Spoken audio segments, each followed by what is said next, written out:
Cet endroit semble être un centre de détention ordinaire, pourtant il est considéré comme l'enfer même par tous les jeunes délinquants du pays. Ici, que vous ayez été un chef de gang régnant sur son territoire ou l'enfant bien connecté de bureaucrate, une fois arrivé, votre identité se réduit à celle d'un simple animal. Non seulement ils subissent un entraînement physique punitif intense et incessant toute la journée, mais ils n'ont même pas droit à la parole ou à la nourriture humaine la plus élémentaire, ils ne peuvent que grogner comme des porcs et se nourrir de repas pour porcs. Et selon la gravité de leur crime, chaque jeune délinquant reçoit une note alphabétique différente marquée sur sa poitrine. Plus la note est élevée, plus la réforme exigée est intense, et la période de réforme dure jusqu'à ce qu'il soit jugé complètement réformé. Tout comme Zhao Changsu, le chef de gang juvénile qui terrorisait même la police. Il n'a été considéré comme pleinement réformé qu'après être devenu handicapé mental, incapable de contrôler ses intestins, tout cela parce que la loi sur la protection de la jeunesse existait, faisant grimper en flèche le taux de criminalité juvénile du pays H. Non seulement les enseignants qui tentaient de les guider sur le droit chemin devenaient des cibles de violence, mais même lorsqu'ils blessaient ou tuaient quelqu'un, ils ne ressentaient aucune culpabilité, parce qu'ils savaient qu'avec la loi sur la protection de la jeunesse, ils ne seraient jamais punis, quoi qu'il arrive. Cela a conduit à une époque où aucun adulte n'osait corriger les erreurs des enfants. Craignant des représailles, les adultes n'osaient pas intervenir, devenant prudents face aux enfants, mais tout cela a changé après l'élection de Han Man-soo à la présidence. Il a aboli la loi sur la protection de la jeunesse et promulgué une nouvelle loi appelée loi spéciale de réforme. Les peines clémentes appartenaient désormais au passé. S'il commettait des crimes, il recevrait une formation de réforme, ce n'est qu'après avoir été jugé complètement réformé qu'il réintégrerait la société. En bref, si les mots ne suffisent pas, une discipline concentrée devient la seule solution. Mais étrangement, aujourd'hui, ces jeunes font la queue volontairement sur le terrain de jeu pour donner leur sang. Les adultes qui les observent pensent qu'ils ont changé pour le mieux, mais en réalité, leur but est simplement d'obtenir un certificat de don de sang. Car un certificat peut être échangé contre 5000 unités de monnaie chez Lee Min-soo, et la première chose qu'ils font après avoir obtenu le certificat est de venir voir Lee Min-soo pour l'échanger contre de l'argent. C'est le commerce que notre protagoniste Lee Min-soo gère actuellement, achetant une carte cadeau de 5000 et un certificat de don de sang pour 10 000. Cependant, son objectif ne concerne que ces certificats. Puisque chacun a une valeur implicite d'environ 12 000, il profite en agissant comme intermédiaire, empochant la différence de prix. Il sait clairement que c'est un comportement criminel. Pourtant, il n'a pas peur du tout, car pour un mineur comme lui, le pire scénario est de recevoir une simple lettre d'avertissement. Le vrai danger est de se méfier des autres jeunes délinquants. Et Lee Min-soo, qui comptait joyeusement son argent, reçoit soudain un coup de pied au visage. Lui et le carton volent à plusieurs mètres. Plusieurs délinquants s'approchent de Lee Min-soo, disant qu'il semble avoir gagné pas mal d'argent ces derniers temps. Lee Min-soo regarde ces délinquants et jure, bon sang, sa pire crainte s'est réalisée. Ces délinquants qui l'entourent se moquent de la loi nouvellement promulguée, pensant que la réforme est une foutaise. À ce moment, le chef blond vaporise continuellement plusieurs bombes fumigènes jaunes malodorantes, et Lee Min-soo est cloué sous lui, subissant cette humiliation puante. Le blond lui demande « Tu ne sais pas partager l'argent avec les autres? Ou es-tu si audacieux seulement parce que Chang-soo est allé au centre de détention ?» Sur ce, il crache au visage de Lee Min-soo. Humilié, Lee Min-soo tremble de rage et crie que sans Zhao Chang-soo, il n'est qu'un minable sans valeur. Le blond dit qu'il sait bien que Chang-soo est 100 fois plus terrifiant que lui, mais par coïncidence, Chang-soo sort aujourd'hui. En entendant cela, les pupilles de Lee Min-soo se contractent instantanément. Zhao Chang-soo est le chef du gang criminel juvénile régional. Tous ceux qui l'a blessé ont subi d'horribles tortures, mais personne n'ose se dire victime car tous craignent la vengeance de ce démon. Lee Min-soo ne fait pas exception. Son visage féroce suffit à le faire trembler de partout. Voyant Lee Min-soo effrayé, le blond en vient au fait. S'il ne veut pas provoquer le mauvais caractère de Chang-soo, il ferait mieux de lui donner l'argent. En entendant cela, Lee Min-soo fouille dans son sac à dos en disant pas de problème. Mais la seconde suivante, il leur fait un doigt d'honneur. Voyant cela, le blond est instantanément enragé. Le traitant de fils de pute, un coup de genou frappe Lee-soo violemment à l'abdomen. Puis s'ensuit une raclée, le clouant au sol. Chang-soo parti, tu crois que personne ne peut te contrôler? Tu penses vraiment que je suis une mauviette? Toujours pas satisfait, l'œil du blond aperçoit une pelle posée à proximité. Aujourd'hui, il est déterminé à donner une dure leçon à Lee Min-soo.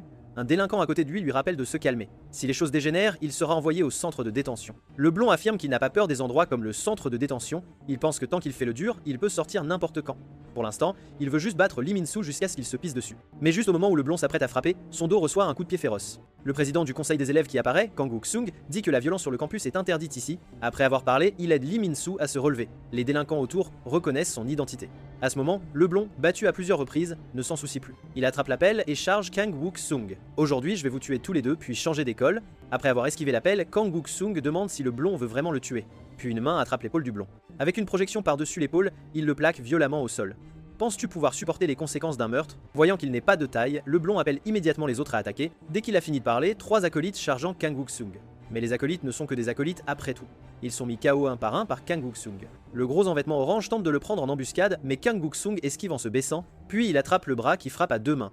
Utilisant la force de l'adversaire, il exécute une projection par-dessus l'épaule, le plaquant violemment au sol. S'emportant, Kang Wook-sung n'hésite pas et continue de charger le dernier délinquant. Voyant cela, ce délinquant est effrayé et implore pitié. Ne t'approche pas, je faisais juste le dur. Mais malheureusement, il ne peut toujours pas échapper à une raclée. Lee Min-soo ramasse son sac à dos et soupire, demandant à Kang Wook-sung s'il n'avait pas dit que la violence sur le campus était interdite. Face à la question de Lee Min-soo, il se tourne pour regarder, puis sourit et dit qu'il devrait l'appeler par son nom dans des moments pareils. Lee Min-soo avance la tête baissée, disant qu'il n'est plus son frère. Arrête de t'immiscer.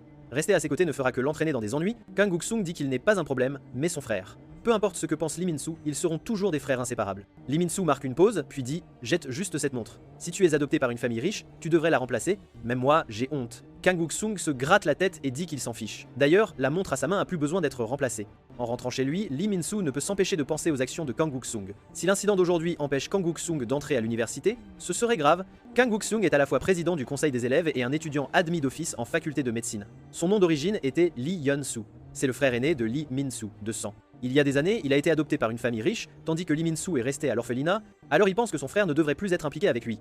Il devrait suivre son propre chemin, tandis que Lee Min-soo trouvera sa propre façon de survivre. Et à l'intérieur de cette boîte de dons de vêtements abandonnés se trouve son chemin vers la survie. Y est stocké tout l'argent qu'il a économisé pendant cette période, 3 400 000.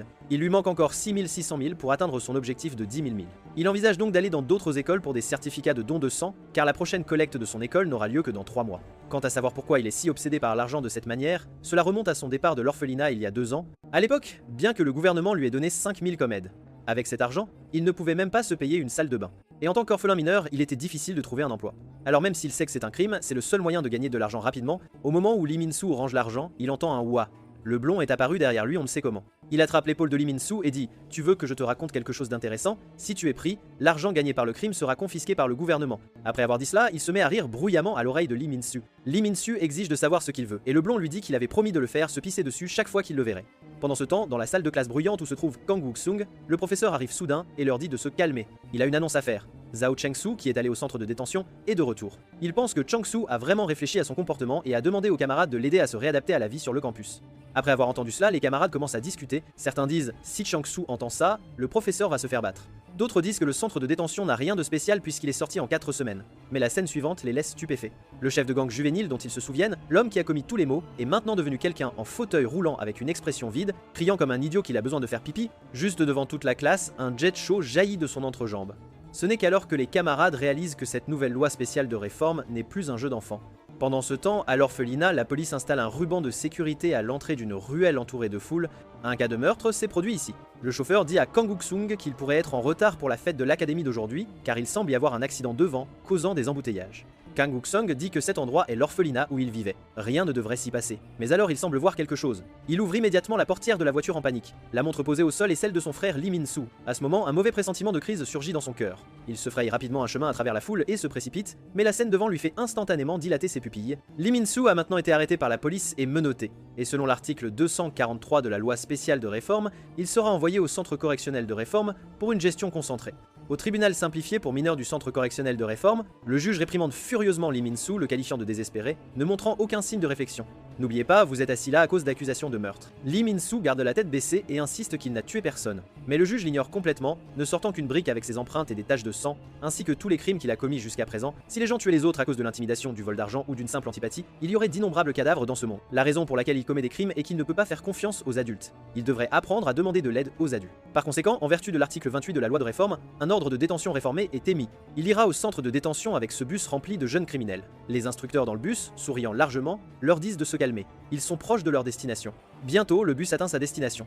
Ces jeunes n'ont aucun sens de la crise. Au lieu de cela, ils se plaignent de la façon dont ils dormiront dans cet environnement délabré. Mais à mesure que le bus s'enfonce, ils aperçoivent un groupe de filles aux silhouettes incroyables. Leur cœur commence immédiatement à s'emballer, ils commencent même à se disputer pour choisir parmi ces filles.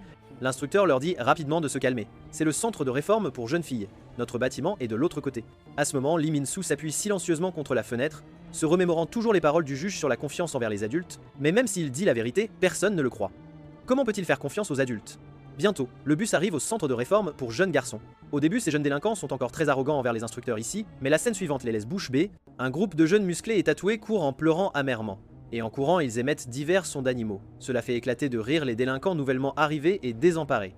À ce moment, un instructeur semble remarquer quelque chose. Il crie immédiatement fort, tous les membres arrêtent l'exercice. Puis, ces jeunes criminels avec des notes alphabétiques rouges marquées sur leur poitrine se mettent au garde-à-vous en formation parfaite, n'osant faire le moindre mouvement. Puis l'instructeur crie fort, montrez du respect au directeur. Tout le personnel salue. Puis ce groupe lève les bras et salue à l'unisson. Le directeur dit sans expression, membres de l'équipe, mettez-vous en formation. En entendant cela, Lee Min-soo et les autres se demandent s'ils doivent faire ça aussi. À ce moment, le directeur affiche un sourire malicieux et dit ensuite « position du chien ». Dès qu'il a fini de parler, les jeunes criminels nouvellement arrivés éclatent de rire moqueur. Cet ordre apparemment simple fait que les autres jeunes criminels se cognent collectivement la tête au sol. Ce mode bestial fait discuter certains des nouveaux venus. Ne connaît-il pas les lois sur les droits des jeunes? À ce moment, le directeur les pointe du doigt et dit: on dirait que certains nuisibles sont encore désobéissants. Puis il crie: porcelet. Alors des grognements de porc s'élèvent continuellement de ces jeunes criminels, la tête au sol. Dans 10 minutes, je transformerai ces nuisibles en bétail. Dès qu'il a fini de parler, un jeune criminel nouvellement arrivé tente de répliquer avec colère. La seconde suivante, un poing s'écrase sur son visage. Les pupilles de Lee Min-soo et des autres nouveaux venus se dilatent à cette scène. Ces jeunes criminels grognent comme des loups affamés, s'approchant lentement d'eux, comme s'ils voulaient déverser tous leurs ressentiments longtemps accumulés sur ces nouveaux venus. En un rien de temps, la plupart d'entre eux ont été traités. Le directeur dit qu'il aime comment ils sont maintenant. Alors à partir de maintenant, vous n'êtes plus des porcs. Vous avez été promu de porc à serviteur. Vous pouvez parler comme des gens normaux. Ce n'est qu'alors que ces jeunes criminels prononcent des mots humains pour la première fois depuis longtemps. Répondant: compris.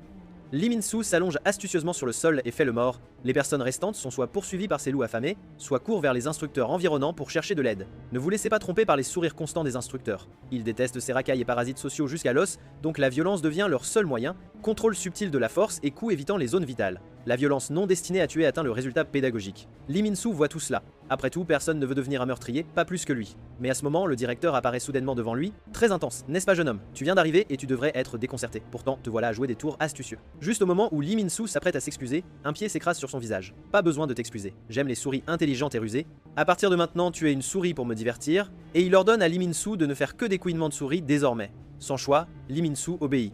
À ce moment, 2 instructeurs rapportent que tout le monde a été trié. Alors ces jeunes criminels nouvellement arrivés sont déshabillés et mis à genoux ensemble. Et ce qui suit est leur phase d'évaluation.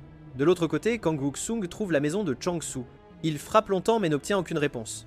Alors il sort des ciseaux, prévoyant de crocheter la serrure de cette façon. Bientôt, la porte est facilement ouverte par lui. Il a maîtrisé cette compétence de crochetage depuis l'enfance. Quand il était jeune, lui et son frère Lee Min-soo s'introduisaient souvent dans des maisons vides. Min-soo montait la garde dans le couloir pendant qu'il volait tout ce qui avait de la valeur à l'intérieur. En seulement 5 minutes, il pouvait voler tous les objets de valeur d'une maison. Ils ont répété ce comportement de cambriolage pendant plusieurs années, jusqu'à ce qu'il soit attrapé par la police et envoyé à l'orphelinat. Ce n'est qu'alors que cette vie s'est arrêtée. Depuis, Kang Wook-sung n'a jamais pensé qu'il le referait. Mais aujourd'hui, son but n'est pas le cambriolage mais de trouver où se trouve son frère. Et Chang-soo, allongé sur le lit les mains liées, est actuellement la personne qui sait où se trouve le centre de détention. Chang-soo est allongé sur le lit en pleurant, disant qu'il s'est encore fait dessus. En regardant ce jeune handicapé mental devant lui, Kang Wook-sung ne peut s'empêcher de se demander quel genre de centre de réforme a pu le transformer ainsi. On dit que tu es tombé de haut et t'es cogné la tête, mais tu n'as ni blessure ni fracture. J'ai bien peur qu'il y ait une autre raison à ton état actuel, n'est-ce pas? Mais Chang-soo ne peut plus du tout comprendre ces questions, il ne cesse de crier qu'il a besoin de faire caca. Voyant cela, Kang Wook-sung lui gifle la tête. Pour toi ce n'était que 4 semaines, mais je ne sais pas quand mon frère sortira, alors dépêche-toi de répondre à mes questions. Kang Wook-sung est extrêmement anxieux maintenant parce que le maléfique Chang-soo est devenu comme ça en seulement 4 semaines. Il n'ose pas imaginer dans quel état sera son frère quand il sortira. Mais Chang-soo n'est plus qu'un idiot handicapé mental, il ne donne aucune réponse, ne ressentant que de la douleur et répétant qu'il avait tort.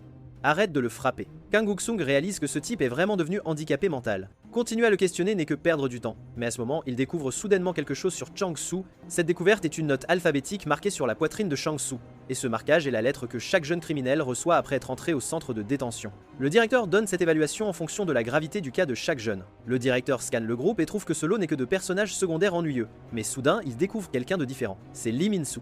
Il se lève avec enthousiasme et crie: « Je savais que mes yeux ne me tromperaient pas. » Félicitations, sourit Lee Min-soo. Tu es plus violent que tu n'en as l'air. Je ne m'attendais pas à ce que la seule note A de ce groupe soit toi. Pendant ta période d'entraînement, tu passeras un moment particulièrement agréable. À ce moment, en entendant cela, Lee Min-soo ne ressent qu'un fort sentiment de crise monter en lui. Après s'être renseigné, Kang Wook-sung arrive à la porte du collège pour filles Yeonji. À ce moment, un groupe de filles sortant de l'école marche joyeusement. L'une des filles semble avoir découvert quelque chose d'incroyable. Elle arrête précipitamment son amie qui mange encore et, rougissante, lui dit de regarder dans cette direction.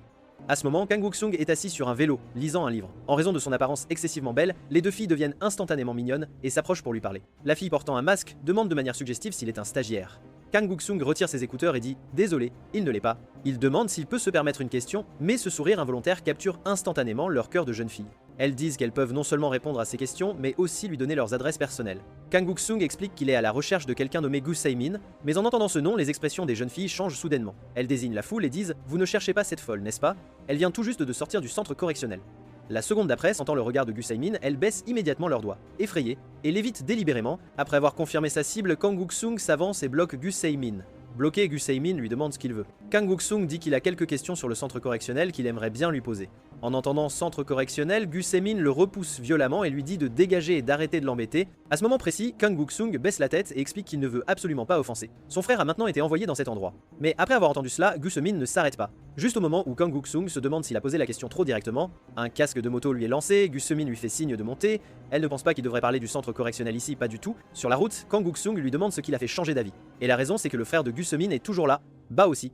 Quant au centre correctionnel, elle le décrit en seulement 2 mots, c'est l'enfer. À ce moment précis, les jeunes délinquants tout juste envoyés au centre correctionnel ont déjà enduré 3 heures d'entraînement de très haute intensité. Ils sont si épuisés que leurs muscles ne cessent de trembler, ils espèrent seulement que cette damnée punition se terminera très bientôt, mais la seconde d'après, au commandement de l'instructeur, Lee Min-soo crie des couinements de souris, tandis que les autres font des bruits de cochon. Mais les instructeurs jurent que leurs sons sont faux. Quand on crie 1, ce devrait être des bruits de cochon, quand on crie 2, ce devrait être des sons E. Alors sous les commandes 1, 2 de l'instructeur, les jeunes délinquants commencent à faire des bruits de cochon et des sons E tout en s'accroupissant. La situation de Lee Min-soo est moins compliquée. Il doit juste faire continuellement des bruits de souris. Les sons d'animaux montants et descendants font que le directeur sur la plateforme s'amuse beaucoup. Il pense que les sons d'animaux sont toujours si merveilleux. À ce moment précis, un jeune délinquant s'effondre d'épuisement. Ceux qui l'accueillent, ce sont les poings et les coups de pied de l'instructeur suivis de cris. Quelqu'un est à la traîne, tout le monde recommence. Le jeune délinquant explique que son estomac lui fait vraiment mal et supplie l'instructeur de le laisser aller aux toilettes. L'instructeur dit « N'étais-tu pas arrogant quand tu es arrivé ? Maintenant tu ne peux même pas gérer ça. » À ce moment précis, le directeur remarque la situation et arrête l'instructeur. Il vient vers le jeune délinquant et dit « Tu as dû endurer longtemps avant de parler, alors n'aie pas peur. Lève-toi, je te donnerai une chance d'utiliser les toilettes. » Puis il a demandé à la foule « Quelqu'un d'autre veut-il utiliser les toilettes ?» Voyant l'apparence si compréhensive du directeur, la foule commence à répondre l'un après l'autre. Bientôt, ceux qui veulent utiliser les toilettes forment une longue file. L'instructeur à côté d'eux continue de demander « Quelqu'un d'autre veut y aller. Si vous n'y allez pas maintenant, il n'y aura pas d'autre chance. » Ne voyant aucune réponse, l'instructeur ordonne au personnel restant de reprendre l'entraînement. Lee Min-soo dans la file pense « Vont-ils vraiment les envoyer aux toilettes? Si ceux qui n'y vont pas doivent continuer l'entraînement, alors tout le monde fera semblant d'avoir mal au ventre et abandonnera. Tout comme certaines personnes devant ont déjà commencé à jouer des tours. De plus, le directeur avait auparavant l'air de vouloir les tuer, ce comportement actuel rend Lee Min-soo très étrange. Après tout, la gentillesse sans coup est comme un fruit inconnu sur les arbres de montagne. Plus il est doux et tentant, plus les gens ne peuvent résister à le cueillir. Alors après mûre réflexion, Lee Min-soo lève la main et fait des couinements de souris. L'instructeur accourt et lui demande son nom et ce qu'il veut. Lee Min-soo ne fait toujours que des bruits de souris jusqu'à ce que l'instructeur lui ordonne de parler en langage humain. Ce n'est qu'alors qu'il dit que son estomac ne lui fait soudainement plus mal et qu'il veut retourner à l'entraînement. Dès qu'il a fini de parler, l'instructeur lui attrape soudainement le cou et le réprimande avec colère. Pensant que c'est une blague, Lee Min-soo explique qu'il a peu être exercé trop de force, ce qui a surpris son estomac et lui a donné envie d'aller aux toilettes. Mais il va bien maintenant, retourne-toi, espèce de bâtard. Je te surveillerai. Lee Min-soo qui quitte la file des toilettes est moqué par d'autres jeunes délinquants, mais Lee Min-soo sait clairement que les gens ici les considèrent comme du bétail. Utiliser les toilettes est une chose humaine, cela n'a rien à voir avec le bétail. Bientôt, les jeunes délinquants voulant utiliser les toilettes sont regroupés. Le directeur tend doucement la main et dit, qu'ils soient humains ou animaux, tout le monde a besoin d'utiliser les toilettes, le retenir causera des problèmes. Vous avez 30 minutes de repos. À ces mots, les jeunes délinquants dans la file des toilettes affichent des sourires victorieux. Mais à ce moment précis, le directeur les pointe soudainement du doigt et dit « Pourquoi souriez-vous? Je ne parlais pas de vous. » Mais ceux qui n'y sont pas allés, eux, peuvent se reposer maintenant. Quant à vous, vous commencez maintenant l'entraînement du 1000 pattes humain. À ce moment précis, Lee Min-soo est extrêmement reconnaissant d'avoir senti que quelque chose n'allait pas et d'avoir choisi d'abandonner. Les 1000 pattes sont des arthropodes appartenant au sous-embranchement des chilopodes. Ils ont généralement 15 paires de pattes, jusqu'à un maximum de 177 paires. Ils sont une existence inférieure aux humains et aux bêtes, et ces jeunes délinquants se soutiendront avec les 2 mains, tête aux fesses. Si quelqu'un tombe pendant le processus, le chronométrage redémarre. C'est la toilette digestive entièrement automatique du directeur Cerf construite pour eux. Pendant le processus, ils doivent aussi endurer des coups constants des instructeurs. Vous, les insectes, vouliez chier, n'est-ce pas? Maintenant, pourquoi personne ne chie? Bientôt, 30 minutes passent. Les instructeurs lavent leur corps à l'eau froide pour empêcher la puanteur de polluer l'air. Les jeunes délinquants qui, il y a 3 heures, étaient comme des bêtes sauvages sont maintenant devenus du bétail prêt à l'abattage. Alors que les cloches de renvoi sonnent des haut-parleurs, la séance d'entraînement d'aujourd'hui se termine enfin, et ce qui vient ensuite c'est l'heure du repas et l'attribution des dortoirs. Lee Min-soo regarde la nourriture dans le plateau qui ressemble à de la nourriture pour porc. Il se demande si c'est vraiment quelque chose que les humains peuvent manger. Pas de siège, pas d'ustensiles, une foule mangeant comme du bétail. Avant de manger, un instructeur leur demande de chanter le chant de gratitude. Juste au moment où Lee Min-soo se demande ce qu'est le chant de gratitude, au commandement de l'instructeur, les instructeurs, souriant largement, commencent à chanter collectivement. Nous ne sommes pas humains, nous sommes des porcs et des chiens. Ce chant de gratitude est encadré et accroché au centre de la cafétéria. Lee Min-soo réalise que ces gens ne les traitent pas seulement verbalement comme du bétail. Il les voit vraiment comme du bétail au sens propre du terme. Il prend la nourriture avec ses mains et la met dans sa bouche. Peu importe si son identité est celle du bétail ou d'un autre animal, la seule chose qu'il doit faire maintenant est d'endurer jusqu'à ce qu'il puisse partir.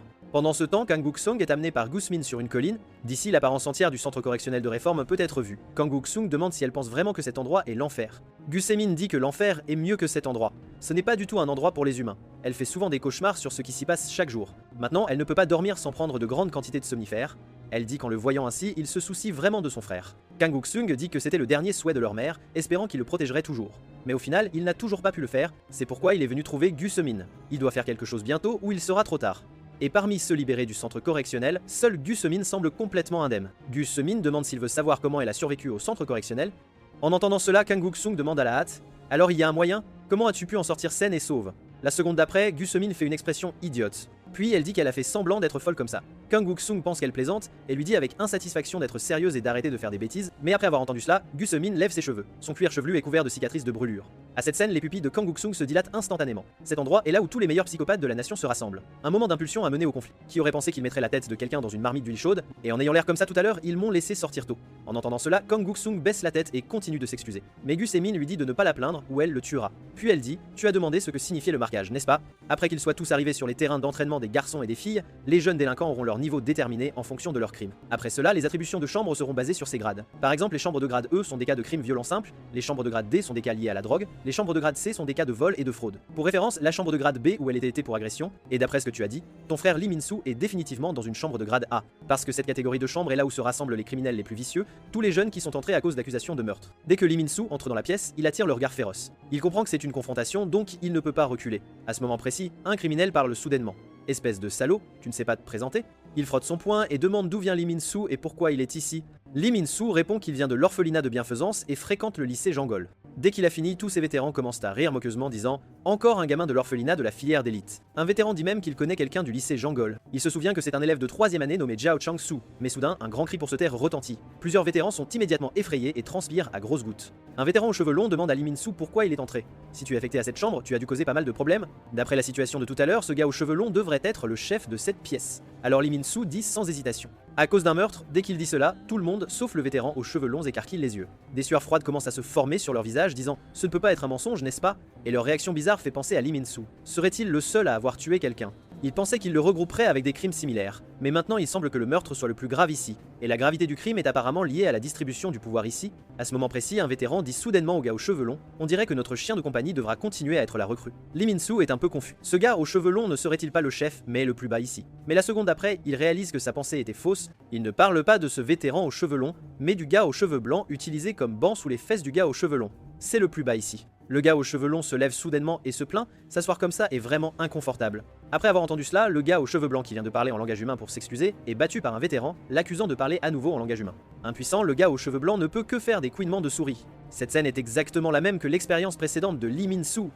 Les faibles sont intimidés que ce soit à l'extérieur ou à l'intérieur. Alors à ce moment précis, Lee Min-soo prend secrètement sa décision. S'il pense pouvoir lui donner des ordres, il préférerait accepter d'être traité comme un meurtrier. À 7 h du soir, c'est leur temps de réflexion. Les jeunes délinquants du centre correctionnel doivent écrire 10 essais d'autoréflexion chaque jour, mais Lee Min-soo ne sait pas quoi écrire. Après tout, cette blonde qui l'a intimidé n'a pas été tuée par lui. Soudain, une liasse de papier atterrit sur le bureau de Lee Min-soo. Deux vétérans utilisent le papier de réflexion pour jouer au baseball. Lee Min-soo demande curieusement s'ils n'écrivent pas d'essais de réflexion. Ce vétéran dit: pourquoi s'embêter avec cette merde? Notre chien de compagnie les écrira tous pour nous de toute façon. Et il dit à Lee Min-soo de ne pas écrire non plus, donnez tout au chien de compagnie. Mais à ce moment précis, le gars aux cheveux blancs serre son entrejambe et fait 2 aboiements. Ce n'est qu'après avoir obtenu la permission du vétéran qu'il parle en langage humain pour dire qu'il a besoin d'utiliser les toilettes.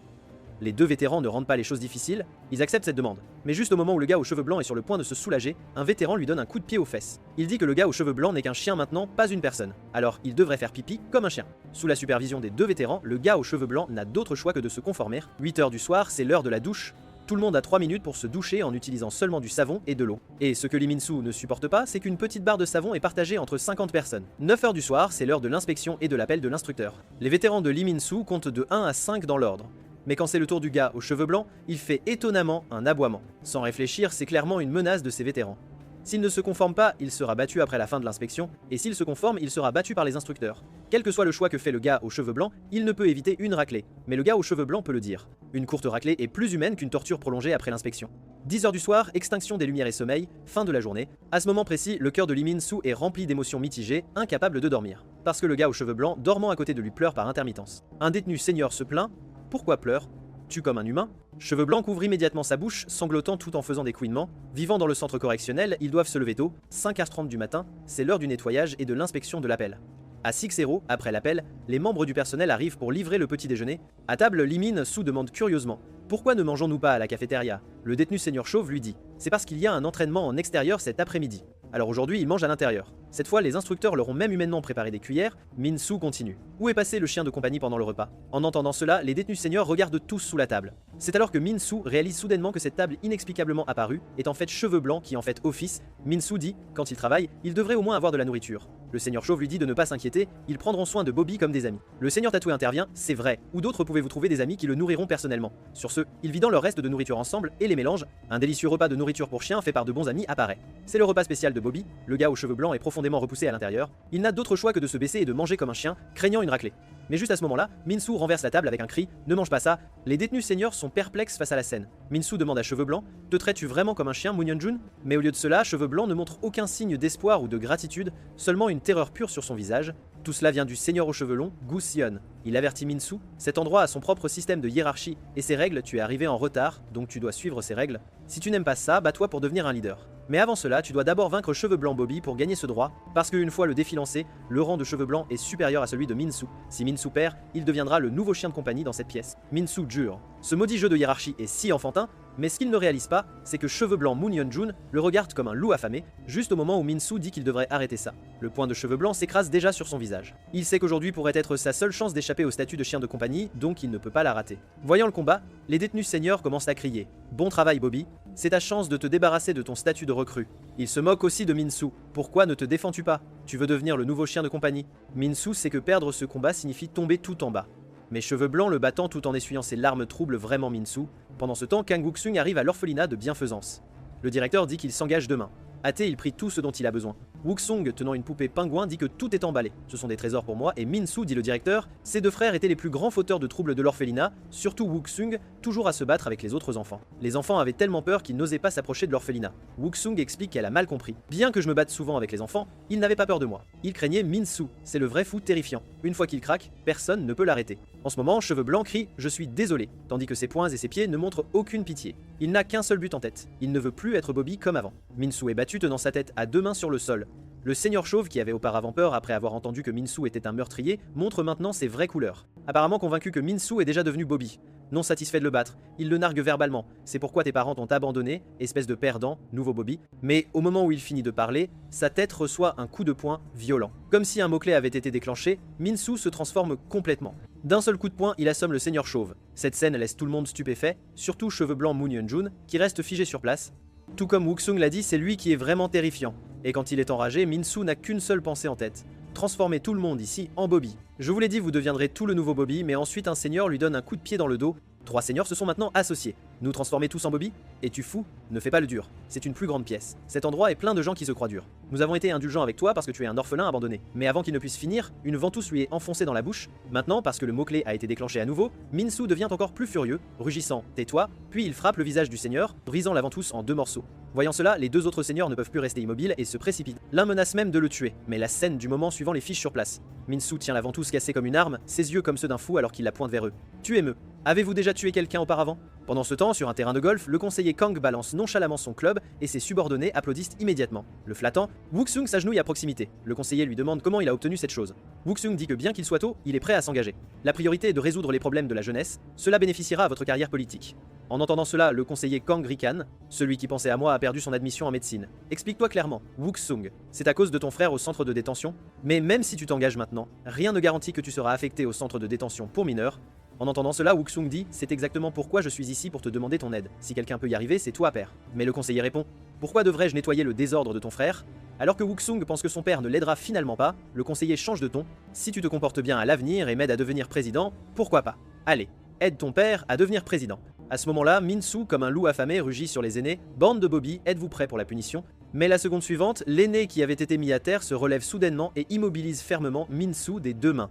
Puis l'aîné chauve n'hésite pas à frapper Min-Soo à la tête.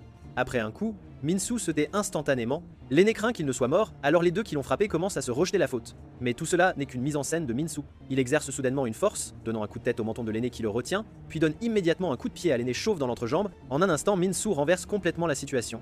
Puis Gu Seon s'approche de lui. Ton mot déclencheur doit être mère, ou est-ce abandonné qui te met en colère? Comme c'est déchirant. Ta mère sait-elle que le fils qu'elle a abandonné est devenu un meurtrier? Au moment où il finit, Min-Soo le poignarde avec un manche de ventouse aiguisé. Mais Seon l'attrape facilement d'une main. Min-Soo grogne. Excuse-toi maintenant, à moins que tu ne veuilles perdre tes yeux. Seon demande, confus. Pourquoi devrais-je m'excuser pour l'abandon de ta mère ou pour tes meurtres? Ça suffit, arrêtons-nous là. Sur ce Yeon relâche sa prise. Il crie « Ce n'était pas moi, c'est lui qui a commencé », puis se retourne et met ses mains sur sa tête. Min-soo ne comprend toujours pas de quoi il parle quand il tourne la tête et voit 3 gardes avec des matraques se précipiter sur lui. « Toi, Vermine, tu causes des problèmes dès ton arrivée. » Les autres détenus aînés ont déjà les mains sur la tête, tous contre le mur. Ce qui attend Min-soo, c'est une violente correction à coups de matraque. Yeon rapporte « Lee Min-soo a attaqué des gens dans la pièce avec une arme, quelqu'un a été blessé dans le processus, je rédigerai les détails dans un rapport et vous le soumettrez. » L'instructeur leur demande « N'avez-vous rien fait ?» Athée, il causait tout cela lui-même. Tout le monde répond à l'unisson, c'est exact. Après réflexion, même le chien de compagnie cheveux blancs répond « Oui ». Alors Min-soo est traîné à la porte comme un chien mort par l'instructeur. Ce qui l'attend, ce sont 15 jours de cellule d'isolement. La cellule d'isolement est aussi appelée la salle de punition, un endroit pour isoler les fauteurs de troubles pendant un certain temps. Les jours passés ici ne comptent pas dans la durée totale de détention. Cela signifie que Min-soo a prolongé sa propre période de détention. Non seulement il est surveillé 24 heures sur 24, mais il doit aussi maintenir une position à genoux jusqu'au sommet. Pire encore, ses mains et ses pieds sont entravés. Il ne peut manger que comme un animal en utilisant sa bouche. Ce n'est que lorsqu'il utilise les toilettes que les entraves sont retirées. Mais il y a un autre terrible problème, pas de papier toilette. Il ne peut utiliser que le robinet d'eau derrière lui pour se nettoyer. Après Sep-Zero, il y a aussi le temps de réflexion.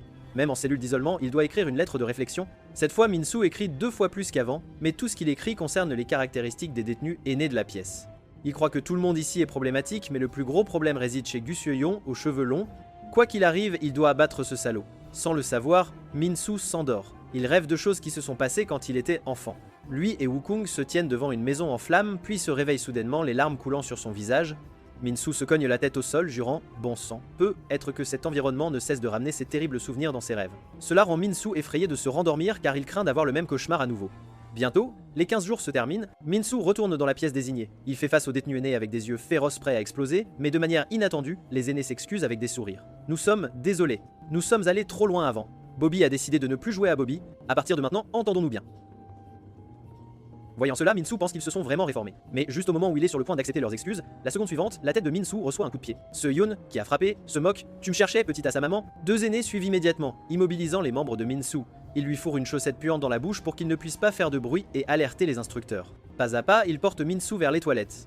Yeon dit « Je suis content que tu m'aies tant manqué, mais malheureusement il y a quelqu'un d'encore plus impatient de te voir. » Sur ce, l'aîné chauve retire lentement ses vêtements et continue de s'approcher de Min-soo dans les toilettes. Alors que Min-soo pense qu'il est sur le point d'être violé, un cri de « ça suffit » arrête instantanément les actions de l'aîné. Yeon regarde le garde qui arrive. « Tu as l'air d'un nouveau garde, mais ne t'en mêle pas, nous faisons ça avec permission. » La permission de personne n'a d'importance. Ta punition sera traitée plus tard. Le garde s'approche lentement et tend sa main à Min-soo. Min-soo lève les yeux et se fige au moment où il voit qui c'est. Kang Wook-sung apparaît soudainement comme garde. Il tend sa main à Min-soo, ayant déjà calculé un plan. Tant que Min-soo le sue, il retrouvera bientôt sa liberté. Mais à ce moment-là, Min-soo le contourne et délivre un lourd coup de poing directement à la mâchoire de l'aîné chauve. Qu'essayais-tu de faire en enlevant ton pantalon tout à l'heure ? Min-soo sait aussi que le vrai coupable n'est pas le chauve, mais le chef de pièce Gus Yeon qui se tient devant lui. Alors sans hésiter, il prend une posture de combat et défie Yeon. Pendant ce temps, les 3 autres aînés encerclent Wook-sung. Il l'évalue. Tu as l'air trop jeune pour être garde, mais de toute façon, chaque pièce a ses propres règles, et ces règles sont permises. Ou suivras-tu aussi les règles de cette pièce ? Wook-sung répond « Tu veux dire les règles de combat ? Alors je suppose que je dois aussi suivre les règles. » En entendant cela, les aînés affichent des sourires suffisants. Alors ne reviens pas sur ta parole et n'utilise pas ton statut de garde pour régler tes comptes plus tard. Wook-sung sourit légèrement, indiquant qu'il est toujours un homme de parole. De l'autre côté, Min-soo, peu importe comment il balance ses points, il ne peut pas du tout toucher Yeon. Yeon se moque de lui, tu n'as même pas la force de te tenir stable. Pourtant, tu cries, profitant de cette occasion. Il se tourne pour vérifier la situation avec les autres. Il découvre qu'en un instant, Wook-sung a maîtrisé tout le monde. Les aînés n'ont même pas eu la chance de riposter. Alors qu'il se demande ce qui se passe, l'attaque de Min-soo arrive discrètement. Distrait, son menton reçoit un coup violent de Min-soo. Alors Min-soo crie triomphalement « Tu te bats contre moi, s'il te plaît, ne regarde pas autour de toi. » Ayant reçu ce coup, les veines de Yeon gonflent légèrement sur son front.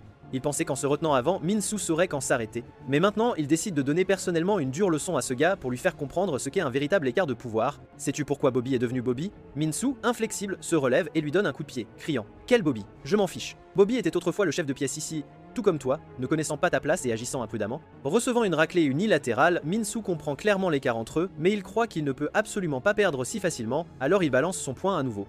Dans cette pièce, tu es le salaud le plus pathétique. Mais ce qu'il accueille est un coup violent, après ce coup la pièce tombe complètement silencieuse. Min-soo sent toute la force s'échapper de son corps, sa conscience embrumée. Pourtant il pense encore « Bon sang, je me suis fait battre par ce salaud qui a insulté ma mère ». À part ce coup de pied sournois, il n'a même pas pu placer un seul coup. Plus important encore, chaque fois qu'il se fait battre, Wook-sung est présent. Wook-sung demande à Min-soo « Comment te sens-tu ? Toujours en vie ?»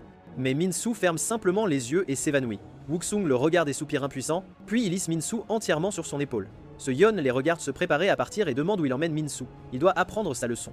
Wuxung répond. Bien sûr, en cellule d'isolement. Il a perturbé l'ordre et doit être puni, mais Seyon dit à ce moment-là, tu as bien joué tout à l'heure. Que dirais-tu d'un combat avec moi? Wuxung dit, s'il ne veut pas être puni, il devrait retirer ses mots. Aussi, s'il te plaît, ne te bats pas. C'est ce que ta sœur a dit. En entendant cela, Seyon se fige sur place. Quand Min-soo se réveille à nouveau, il se retrouve de retour dans la cellule d'isolement. Il décide avec ressentiment dans son cœur que la prochaine fois qu'il retournera dans la pièce, il rasera définitivement tous les cheveux de Seyon. Plus tard, ressentant une vive douleur à l'estomac, il s'accroupit au-dessus des toilettes. Après s'être soulagé, il découvre que le robinet ne produit pas d'eau, cela signifie que ses mains ne pourront pas être lavées après s'être essuyées. Mais ensuite il remarque du papier toilette placé à proximité. Il se sent étrange. Cette fois en cellule d'isolement, non seulement il y a du papier toilette disponible, mais ses mains et ses pieds ne sont même pas entravés. C'est alors qu'il réalise qu'il semble avoir oublié quelque chose d'important. Soudain, il frappe la porte en fer et crie aux gardes à l'extérieur. Comment as-tu fini ici? Es-tu fou? Pourquoi venir dans cet endroit au lieu d'aller à la faculté de médecine? Puisque tu as un beau-père, vis simplement heureux. Pourquoi jouer les héros pour me sauver? Fous le camp d'ici maintenant. Ne t'inquiète plus pour ce meurtrier. Pourquoi ruiner ta propre vie pour un tueur? Wuxung répond calmement. Peu importe qui dit que tu es un meurtrier, je crois que tu n'as tué personne, Min-soo, parce que tu es mon frère. Puis Wuxung explique tout son plan. Min-soo n'a qu'à suivre ce qu'il dit, et il pourra partir d'ici plus tôt tant qu'il ne se fait pas jeter en isolement comme un idiot. Min-soo dit que tout cela est bien, mais avant cela, il a une demande. Il veut se battre à nouveau contre ce salaud aux cheveux longs. Wuxung lui demande. Sachant que tu vas perdre, pourquoi le combattre à nouveau? Min-soo explique. Parce que ce gars a insulté ma mère. Au moment où il finit, Wuxung se tait. Puis il dit, je peux tout tolérer d'autres, mais pas quelqu'un qui insulte ma mère. Alors pour ce duel, je vais t'apprendre à gagner. Mais si tu perds encore contre cette personne qui a insulté ta mère, je te tuerai moi-même. Quand les 15 jours de cellule d'isolement se terminent, Min-soo fait face aux aînés vicieux qui l'entourent et se porte volontaire pour être Bobby, se mettant à terre comme un chien de compagnie. C'est la première stratégie qu'ils ont discutée pendant ces 15 jours, endurer et se soumettre pour attendre une occasion de riposter. C'est ainsi que Min-soo devient le deuxième Bobby de la pièce. Son dos est utilisé par les aînés comme plateau de jeu pour jouer au Gamoku, mais après seulement 1 heure, Min-soo n'en peut plus. Il se lève soudainement avec colère et rugit, effrayant 2 aînés. Les aînés le regardent vicieusement. Tu as changé d'avis sur le fait d'être Bobby maintenant? Tu veux qu'on rétablisse la hiérarchie pour toi? En entendant cela, les veines de Min-soo gonflent partout. Il veut vraiment tabasser ce gars devant lui, mais il a promis à Wuxung d'endurer pendant 5 jours.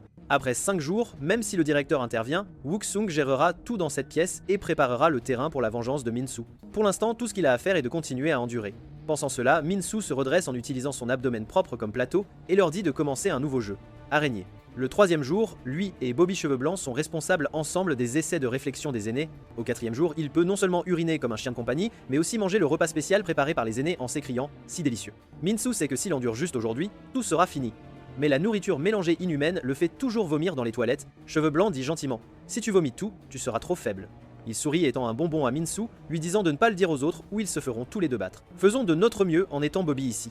Ne pense à rien d'autre. Pendant un instant, Min-soo ne sait pas comment gérer cette gentillesse soudaine. Mais son temps en tant que Bobby n'est que jusqu'à aujourd'hui. Mais souvent, des accidents se produisent à des moments comme ceux-ci.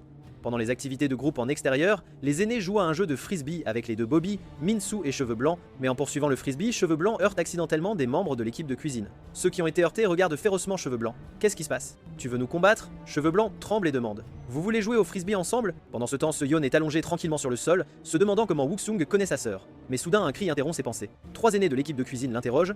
Ce chien par terre est le tien? Espèce d'idiot. Tu ne peux même pas surveiller ton propre chien. C'était intentionnel? Tu veux commencer une guerre avec notre équipe de cuisine? Voyant leurs membres de pièce se faire battre, les aînés retroussent immédiatement leurs manches, exigeant des excuses immédiates. Si vous voulez la guerre, qu'elle vienne. Nous n'avons pas peur. Mais alors, Seyon dit, oublie ça. N'en faites pas tout un plat. Gérons ça rationnellement. Pas besoin d'escalader. En entendant cela, l'aîné de l'équipe de cuisine ricane, puis donne un lourd coup de pied à la tête de Cheveux Blancs. Ta rationalité me met vraiment en rogne. Voyant cela, les aînés tournent collectivement la tête et font semblant de ne pas voir. Ils pensent que faire la guerre à l'équipe de cuisine pour un seul Bobby n'en vaut vraiment pas la peine. Min-soo leur demande, les gardes ne se soucient pas de ces choses? Les aînés disent, les gardes ne se soucient pas de ces petites bagarres.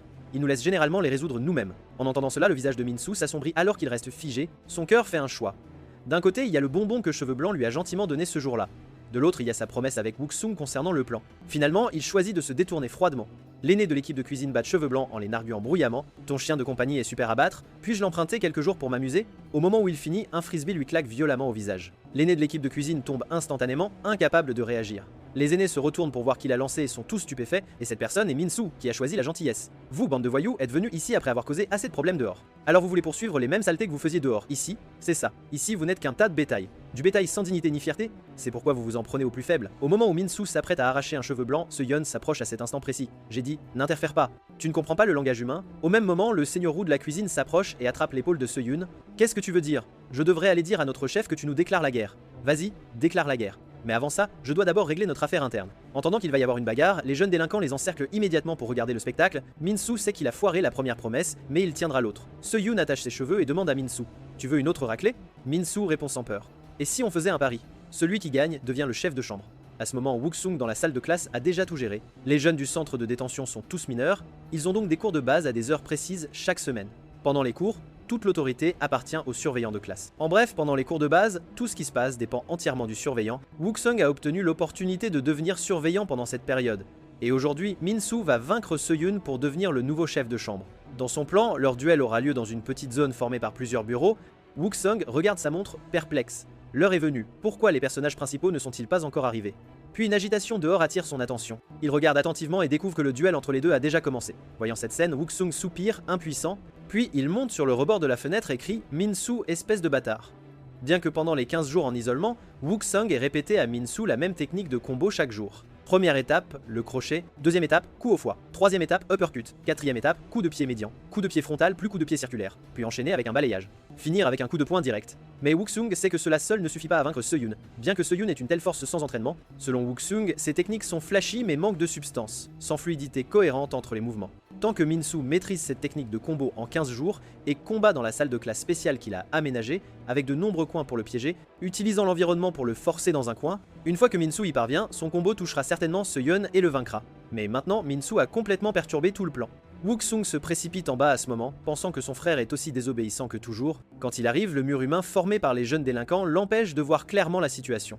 Alors maintenant, il n'y a plus de temps pour les plans. Il ne peut qu'utiliser son identité pour arrêter ce combat. Mais alors, un morceau de popcorn vole soudainement vers lui, le directeur l'interroge « Qu'est-ce que tu fais? Pourquoi gâcher mon plaisir ?» Voyant que c'est le directeur, Wuxung salue immédiatement. « Je suis le nouveau gardien, Kang Wuxung. Ces jeunes se battent, alors j'étais sur le point de les arrêter. » Le directeur le réprimande. « Pourquoi les arrêter? N'as-tu pas regardé le Royaume des bêtes, ce genre de programme sur la faune étrangère? Supposons que dans ce programme un serpent veuille manger une souris. Quelle action l'équipe de tournage entreprend-elle? Rien bien sûr, parce que le serpent qui mange la souris fait partie de l'ordre naturel. Amis, nous ne devrions pas interférer dans leur combat. Respecte l'ordre naturel. D'ailleurs, n'est-ce pas assez intéressant de regarder les autres se battre? Voyant le comportement fou du directeur, Wuxung réalise que tout ce qu'il peut faire maintenant est d'obéir aux ordres. Min-soo continue d'essayer d'attaquer avec la technique de combo que Wuxung lui a enseignée, mais ne peut toujours pas toucher Se-hyun du tout. Au lieu de cela, il se fait frapper au visage encore et encore. Tout comme Wuxung l'a dit, sans mur, la technique de combo seule ne suffit pas à le toucher. Mais la disparité de leur force laisse Min-soo actuellement capable de ne compter que sur la technique de combo pour lancer des attaques. Mais une coquille vide et sans âme est finalement un effort inutile. Se-hyun saisit l'opportunité et le projette en l'air d'un coup de pied, alors que Min-soo s'écrase dans la foule, il le couvre d'insultes. Voyant cette situation, Wuxung se couvre le visage et soupire, espérant que son frère abandonnera bientôt afin qu'il puisse élaborer un autre plan pour un retour plus tard. À ce moment, projeté dans la foule, Min-soo ne ressent qu'une vive douleur au genou, il sait que si cela continue, il perdra définitivement comme la dernière fois. Pour éviter d'être plus blessé, l'idée de se rendre commence à émerger dans son esprit. Puis une main repousse Min-soo. Un groupe de seigneurs lui crie « Espèce d'idiot, pourquoi tu rêves? Remonte là, haut et bats-toi. Si tu abandonnes maintenant, tu devras nous rendre des cons. » Se-hyun, les mains dans les poches, lui demande aussi « Qu'est-ce que ce fils à maman fait? Tu cherches ta maman ?» En entendant cela, Min-soo ricane. Un plan s'est déjà formé dans son esprit, Se-hyun demande de quoi il rit. Min-soo répond « Rien, mais je crois que j'ai trouvé un moyen de te botter le cul. » Voyant les deux de retour sur le ring, la foule éclate et applaudit de nouveau. Se-hyun baille, la récréation est terminée. Min-soo s'étire un peu, puis dit « Oui, je pense qu'il est temps de régler ça, bien qu'il ait maintenant compris comment exécuter la technique de combo. » Comment attirer Se-hyun est le problème. Wuxung avait discuté avec lui auparavant que, avec la force actuelle de Min-soo, il ne peut pas le forcer activement dans un coin. La seule façon est d'enrager Se-hyun et de le faire attaquer agressivement, s'approchant de Min-soo qui est près du coin. Et Wuxung a dit à Min-soo quelque chose qui enragera Se-hyun à 100%. Min-soo crie à Se-hyun avec un regard sournois « Hé, qu'est-ce que tu penses de l'apparence de Gu Se-min ?» Au moment où il finit, Se-hyun est en effet enragé. Sans hésitation, il lance un coup de poing à Min-soo près du mur humain. Comme prévu, cette méthode fonctionne. Avant que le coup de poing n'atterrisse, Min-soo le bloque avec sa paume à l'avance, puis profitant du moment, il lui attrape les cheveux, puis tire fort et tord son corps. La situation change instantanément. On dirait que ta sœur est très spéciale pour toi. Au début, Se-hyun pense que Min-soo le frappe n'est qu'un accident. Mais juste au moment où il essaie de bouger son corps pour esquiver le prochain coup de poing de Min-soo, il découvre que son corps est bloqué par les spectateurs. Il ne peut pas esquiver ou contre-attaquer efficacement. Il ne peut que laisser les poings de Min-soo frapper continuellement sa tête. Toute possibilité de contre-attaque est entravée par la foule derrière lui, sans point d'appui pour s'échapper d'ici. C'est alors que Se-hyun réalise qu'il semble être tombé dans un piège. Contre-attaquer et esquiver sont impossibles à cause des spectateurs derrière lui. Essayer d'échapper au mur humain signifie prendre les coups de poing de Min-soo. En bref, il est maintenant une cible facile. La meilleure méthode est de lever les deux bras pour protéger sa tête. Juste au moment où Se-hyun aperçoit une opportunité de contre-attaquer, Min-soo frappe son articulation de la jambe avec un coup de pied latéral. À ce moment, Min-soo enchaîne continuellement les techniques de combo pour le frapper, libérant toute la frustration de ces derniers jours. Même s'il le bat au point de le faire vaciller, il sait que ses attaques ne peuvent pas s'arrêter. Il ne peut pas lui laisser un instant de répit, le barrage incessant continue de frapper chaque partie du corps de Se-hyun. Alors que sa conscience commence à s'estomper, Se-hyun sait qu'il ne peut plus supporter de coups. Si le prochain coup ne touche pas, c'est complètement fini. Mais en ce moment, ses attaques sont aussi lentes et impuissantes que celles d'un escargot. Je t'avais prévenu de ne pas insulter ma mère. Rien que d'y penser me rend furieux. À ce moment, en voyant le faible Minsu renverser la situation, la foule éclate complètement et Minsu, comme s'il était devenu fou, continue de demander à chaque coup de poing. Si tu ne connais pas la situation, ne juge pas au hasard les mères des autres jusqu'à ce que son dernier coup de poing rate. Ce n'est qu'alors qu'il réalise que Seyun est inconscient depuis longtemps. Au moment où Seyun tombe, tout le monde reste bouche bée. Les 3 seigneurs de la pièce sont particulièrement secoués. La chute de Seyun signifie que Minsu est devenu le nouveau chef de chambre. Maintenant épuisé, Minsu est toujours en colère, il ne comprend pas pourquoi. Même jusqu'à s'effondrer, Seyun ne s'excuserait pas d'avoir insulté sa mère. Mais soudain, les jeunes délinquants qui regardent se déplacent collectivement, dégageant un chemin. Le directeur mène un groupe de gardiens vers lui. Je pensais que tu ne pouvais pas gagner. Je ne m'attendais pas à ce que tu y arrives. On dirait que le règne animal est assez intéressant. La souris a en fait battu le serpent. Alors que Minsu allaitant ne comprend toujours pas ce qu'il dit, le directeur se penche soudainement près de son oreille. Une souris est bien une souris, même en se battant, si bon à jouer des tours. En entendant cela, Minsu n'ose répondre qu'avec des couinements. À ce moment, Wuxung ramasse Seyun et demande au directeur quoi faire. Le directeur dit « Jette-le simplement en isolement ou quelque chose comme ça ». Entendant l'ordre, Wuxung commence à agir de manière décisive. Passant devant Minsu, il se plaint « Ce gamin est si désobéissant. De qui tient-il » Minsu répond avec un sourire. « Peut être qu'il tient de son frère. Bien que le plan ait eu un accident, heureusement, il est terminé sans réel danger. » Maintenant, il est temps d'entrer dans la phase 2 du plan. Un jour plus tard, dans un atelier d'art, Gus Min demande « Alors mon frère a fini en isolement ?» Wuxung dit en s'excusant « Je suis désolé que les choses aient échappé à tout contrôle. Ce n'était pas prévu dans le plan, mais ce Min lui dit de ne pas bouger. Parce qu'en ce moment, Wuxung lui sert de modèle humain pour la peinture. Wuxung demande combien de temps encore. Cette pause est trop difficile à maintenir. Ce Min dit qu'elle a fini. Peut être que cette œuvre me fera entrer à l'école d'art en tant que meilleur élève, mais quand Wuxung la regarde, son visage se remplit de colère. Qu'est-ce que ça a à voir avec l'art, bon sang? Et elle m'a peint. Après quelques discussions, ce Min rappelle à Wuxung que son frère pourrait avoir des problèmes. Parce que Minsu a offensé l'équipe de cuisine. Elle était membre de l'équipe de cuisine de la section des filles quand elle était dans l'établissement, alors ils interagissaient occasionnellement avec l'équipe de cuisine de la section des garçons. D'après ce dont elle se souvient, l'équipe de cuisine de la section des garçons est un groupe très soudé. Si vous en offensez un, ils continueront à vous poursuivre un par un pour causer des problèmes. Et il y a une personne qui nécessite une attention particulière. Le chef de l'équipe de cuisine, Jang Dubo, à ce moment, Minsu, qui est allé chercher à manger, le rencontre par hasard. Il verse des accompagnements sur l'assiette de Minsu en disant « Donne-lui un peu plus, mais bientôt le liquide des accompagnements remplit tout le plateau. » Minsu dit avec insatisfaction « C'est un peu trop ?» Mais Jang Dubo répond « C'est normal. Après tout, tu as offensé notre équipe de cuisine. » Maintenant, face à la riposte provocatrice du chef de cuisine Jang Dubo, Lee Minsu choisit de faire l'idiot. Il se pointe du doigt, l'air complètement confus, demandant si Jang est vraiment sûr que c'est lui. En entendant cela, un Jang Dubo embarrassé demande s'il est Lee Minsu. Minsu admet que c'est son nom, mais suggère que ce pourrait être quelqu'un d'autre portant le même nom. Après tout, c'est un nom assez courant. Réalisant qu'il a peu être fait une erreur, Jang Dubo se tourne et dit à ses subordonnés de vérifier avant de lui faire un rapport. Mais son laquais pointe Minsu du doigt et crie que c'est bien lui. Mais Minsu s'est déjà enfui de la cafétéria. En courant, il se félicite d'avoir été assez malin pour éviter une balle. Pendant ce temps, une réunion au sommet des principaux dirigeants du pays H a lieu. 3 représentants de différents partis politiques rencontrent le président Han Man-soo. Ils sont censés mettre de côté les conflits partisans et se concentrer sur la fourniture de conseils pratiques pour le bien public. Le beau-père de Kang Wuxung est l'un de ses représentants. Le président Han Man-soo dit au conseiller Kang « Ça fait longtemps. Nous étions adversaires pendant la campagne présidentielle. Mais maintenant, pour le bien du pays, tu devrais bien travailler en tant que mon subordonné. » Sur ce, il gifle le conseiller Kang sur les fesses. Les flashs des appareils photos des journalistes devant capturent ce moment emblématique. Le conseiller Kang se fige, ce type vient de lui gifler les fesses, et juste devant tout le monde. Cela met instantanément le conseiller Kang en rage. Son poing s'écrase directement sur le visage de Han Man-soo. Malheureusement, cela n'arrive qu'après le sommet. Il évacue sa frustration sur un sac de frappe avec la photo de Han Man-soo dessus. Après s'être défoulé, il dit avec colère à la personne derrière lui « Ton père subit cette humiliation. Qu'en penses-tu » Cette personne est Kang Wuxung. Wuxung dit que faire tomber le président Han Man-soo est plus facile qu'il ne l'imaginait. Tout ce que nous devons faire est de détruire sa fondation politique, le centre de réadaptation pour jeunes, aussi appelé centre de redressement. Le conseiller Kang dit « N'est-ce pas exactement pourquoi je t'ai envoyé là-bas? Où en es-tu » Wuxung dit « D'après toutes les choses terribles dont j'ai été témoin dans l'établissement pendant cette période, il est clair que cet endroit ne ressemble en rien à l'institution que le président a convaincu le public de soutenir. Il force les jeunes à user de violence les uns envers les autres. Toutes les formes d'abus sont monnaie courante. Ils ignorent délibérément les bagarres entre jeunes pour leur propre divertissement. La vérité est que cet endroit n'est pas du tout destiné à réformer les jeunes en difficulté. C'est un enfer vivant construit sous ce prétexte. » En entendant cela, le conseiller Kang applaudit joyeusement. Donc cet établissement correctionnel est la faiblesse de Han Man-soo. Wuxung confirme. C'est exact. Le simple fait de divulguer ce que j'ai décrit aux médias suffirait à faire tomber Han Man-soo. Mais son beau-père dit qu'il est trop pressé. Cela seul n'est pas du tout suffisant. Ces jeunes sont des criminels après tout. Les victimes ne veulent-elles pas qu'ils souffrent un peu? De plus, Han Man-soo pourrait simplement promettre d'améliorer les problèmes de droits de l'homme à l'avenir et résoudre cette exposition. Donc tu dois déterrer quelque chose de beaucoup plus explosif. Aujourd'hui, l'établissement correctionnel a organisé la punition du crabe pour ce groupe de jeunes criminels. Tout le monde doit contorsionner son corps comme des crabes, la tête vers les fesses. C'est l'un des plaisirs du directeur pour la journée. Minsu plie son corps, tremblant de partout, jurant intérieurement. Bon sang, quand cela finira il est presque à sa limite. Soudain, un gardien s'approche de lui. Ses nerfs se tendent immédiatement alors qu'il crie « Crabe, crabe ». Mais quand il voit qui est le gardien, il ressent une vague de soulagement car ce gardien est Wuxung. Après s'être approché de lui, Wuxung lui crie de sortir pour un entraînement individuel. En entendant cela, Minsu est fou de joie, pensant que Wuxung lui donne un traitement spécial. Mais ce qui l'attend est un autre type d'entraînement en position de crabe, se soutenant sur le ventre avec tous les membres levés vers le haut.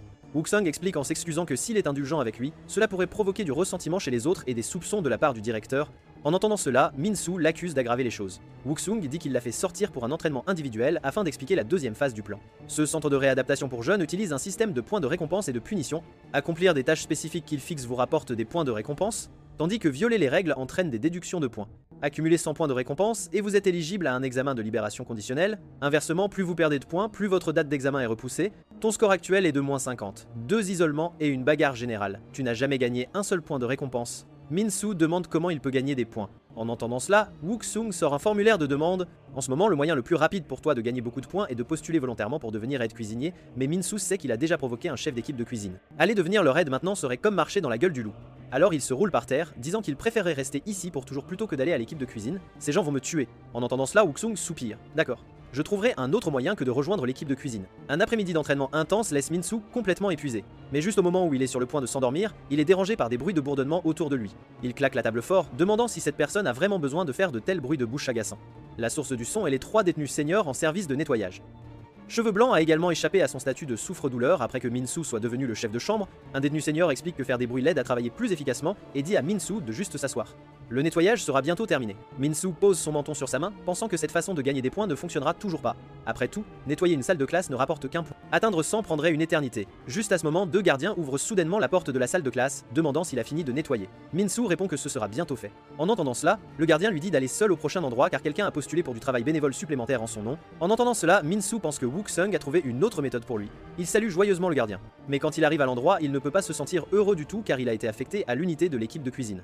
À ce moment, Minsu se sent complètement amé à l'intérieur. N'avait-il pas convenu de ne pas l'affecter à l'équipe de cuisine? Zhang Dubo rêvait autrefois de devenir le meilleur chef du pays H. Sa main droite, grâce à l'entraînement, peut non seulement manier habilement une poêle en fonte de 3 kg, mais aussi lancer sans effort 2 kg d'ingrédients. Sa main gauche est spécifiquement destinée aux opérations délicates. Critiquer sa cuisine équivaut à insulter Zhang Dubo lui-même. Un groupe de jeunes délinquants venant à la cafétéria se plaint simplement que la nourriture a mauvais goût et reçoit son regard féroce. Mais Zhang Dubo sait qu'il doit se retenir. Après tout, il ne peut rien faire, parce que si personne n'a des compétences culinaires qui égalent les siennes. Soit ils mettent le feu aux casseroles et crient, soit ils tiennent une marmite de liquide carbonisé, affirmant qu'ils vont le transformer en huile, puis il y a des casseroles et des casseroles de désastres culinaires. En voyant ces ingrédients gaspillés, il ne peut que leur dire en larmes d'arrêter. Bien qu'il ne veuille rien de plus que de déchirer ces gens en morceaux en ce moment, ils sont finalement les membres de son équipe. Donc tout ce que Zhang Dubo peut faire est de les tolérer, absolument. Mais aujourd'hui, Lee Minsu est différent. Il a offensé son équipe. Donc si les compétences culinaires de Minsu sont aussi terribles que celles de tout le monde, il aura une raison de régler les anciens et les nouveaux comptes sous le couvert de l'éducation culinaire. Avec cette pensée, il n'hésite pas à saisir une marmite en fer et à charger Minsu. Cependant, Minsu cuisine simplement 2 plats maison décontractés à la prison, et le chef d'équipe de cuisine qui voulait le tuer il y a une seconde est laissé complètement stupéfait. Alors Zhang Dubo ne choisit pas de frapper. Au lieu de cela, il soulève joyeusement Minsu. En pleurant, il dit « Je t'ai enfin trouvé. Je savais que ce jour viendrait ». À partir de ce moment, Minsu devient non seulement le chef de chambre, mais aussi le chef d'équipe de cuisine, le trésor de Zhang Dubo. Pendant ce temps, les membres de l'équipe de cuisine festoyant dans la réserve sont troublés par cela. Quelqu'un suggère de provoquer une bagarre entre Zhang Dubo et Lee Minsu. Mais étant donné l'attitude actuelle de Zhang Dubo, c'est pratiquement impossible. La seule solution à laquelle ils peuvent penser maintenant est d'ajouter des ordures à la nourriture de Minsu, de la rendre horrible, et ainsi changer l'attitude de Zhang Dubo envers lui. Après discussion, les visages de tous s'illuminent alors qu'ils se préparent à agir. Mais à ce moment, le bruit de la porte qui s'ouvre fait instantanément se contracter leurs pupilles. Le nouveau venu est le gardien Kang Wuxung. Avec intérêt, il dit « Je me suis toujours demandé pourquoi les fournitures continuaient de disparaître. C'était donc vous, les rats, qui causiez des problèmes. Eh bien, vous avez volé, alors vous en subirez les conséquences. » Mais les membres de l'équipe de cuisine ne semblent pas se soucier de son avertissement. Ils l'insultent même. Qu'est-ce qui ne va pas avec ce garde? Ne sait-il pas que c'est le territoire de la cuisine ici? Mais avant qu'il n'ait fini de parler, en seulement 2 secondes et demie, tous sont déjà à terre. Ces fauteurs de troubles qui voulaient créer des problèmes à Minsu ont été réglés. Bien que Wuxung ignore qui a arrangé l'entrée de Minsu dans l'équipe de cuisine, il semble s'y adapter plutôt bien, n'est-ce pas? Pendant ce temps, au bureau du directeur, 2 gardes viennent faire le rapport. Le directeur demande joyeusement « Alors, ils se sont battus ?» Mais en apprenant qu'ils ne se sont pas battus, le visage du directeur s'assombrit instantanément. Car faire entrer Minsu dans l'équipe de cuisine et faire en sorte que les membres le sabotent, tout cela c'était ses manigances. Ils connaissent le tempérament explosif du directeur, alors ils ont préparé un riz omelette avec soin pour l'apaiser. De l'autre côté, Zhang Dubo rassemble tous les membres de l'équipe de cuisine. Il demande à voix haute « Êtes-vous prêts à accueillir ce jour spécial qui n'arrive qu'une fois par mois ?» Sur ce, il sort une barre de savon et la râpe en copeaux, les plaçant dans une marmite. Il ajoute de l'huile d'olive, plus du double de la quantité de copeaux de savon, dans la marmite et la chauffe au bain-marie. Ensuite, tout en saupoudrant de la poudre de rouleau finement moulue, il presse du jus d'orange pour un supplément de vitamine E. Finalement, il remue vigoureusement avec ses bras puissants pour terminer. Une marmite de liquide épais, hydratant et d'apparence délicieuse est prête. Jang Du-bo lui dit que ce n'est pas de la nourriture, c'est la cire capillaire naturelle de leur équipe de cuisine. Pour accueillir ce jour spécial mensuel, nous faisons toujours cela, mais Min-soo ne comprend toujours pas quel jour spécial exige qu'il se coiffe. Jang Du-bo explique. Parce qu'aujourd'hui, c'est le jour où les nouvelles provisions arrivent. Aujourd'hui, nous allons voir les filles du centre correctionnel pour femmes. Chaque mois, la cafétéria reçoit des livraisons, et nous devons partager ces provisions avec l'équipe de cuisine du centre pour femmes. C'est le seul avantage d'être dans l'équipe de cuisine. Ce jour-là, nous nous coiffons pour avoir l'air mature, et nous utilisons nos épaules solides pour transporter les marchandises et nous montrer. Mais Min-soo reçoit un traitement complètement différent. Un groupe de filles l'entoure, non seulement louant sa mignonnerie et sa petite taille, mais lui demandant aussi proactivement s'il a besoin d'aide. Voyant cela de loin, Jang Du-bo est incroyablement envieux, pensant que ce type se la coule douce et flirte même avec les filles. Mais juste à ce moment-là, une petite fille tapote Jang Du-bo dans le dos. Elle sort une lettre et la lui tend, lui rappelant de la prendre vite avant que sa chef ne la voie. En prenant l'enveloppe, le visage de Jang Du-bo rougit instantanément.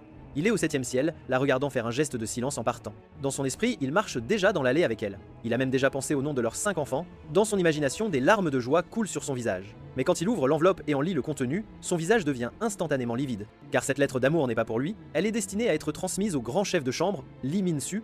Pendant ce temps, Min-soo dans la réserve, à l'aide d'épuisement. Il ne comprend pas pourquoi ces idiots de l'équipe de cuisine ne sont occupés qu'à aider les filles à déplacer des choses et ont oublié leur propre part à déménager. Au moment où il se lève pour aller ailleurs, Jang Du-bo apparaît soudainement derrière lui, lui demandant s'il est le grand chef de chambre. Min-soo confirme avec confusion que oui, c'est bien lui. Jang Du-bo lui demande alors s'il sait quel jour est le 22 novembre. Min-soo répond qu'il ne sait pas vraiment. Les veines du visage de Jang Du-bo gonflent alors qu'il dit « C'est mon anniversaire de mariage dans 3 ans. Et tu ne saurais pas qui est Yeji, n'est-ce pas ?»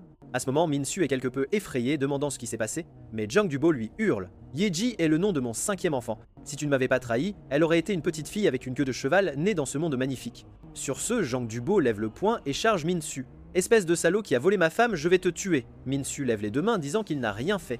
Mais le poing de Jang Du-bo arrive déjà sur lui. Sans autre choix, Min-soo ne peut que l'esquiver. Ce coup de poing traverse en fait un chariot en fer. Si Min-soo n'avait pas esquivé à l'instant, son crâne aurait été fendu, bien que Min-soo n'ait toujours pas compris la situation. Face à un ennemi qui veut le tuer, il n'hésite pas à riposter, mais Jang Du-bo attrape sa cheville et le projette violemment au sol. Jang Du-bo veut enchaîner avec d'autres coups, mais le chariot en fer obstrue ses mouvements.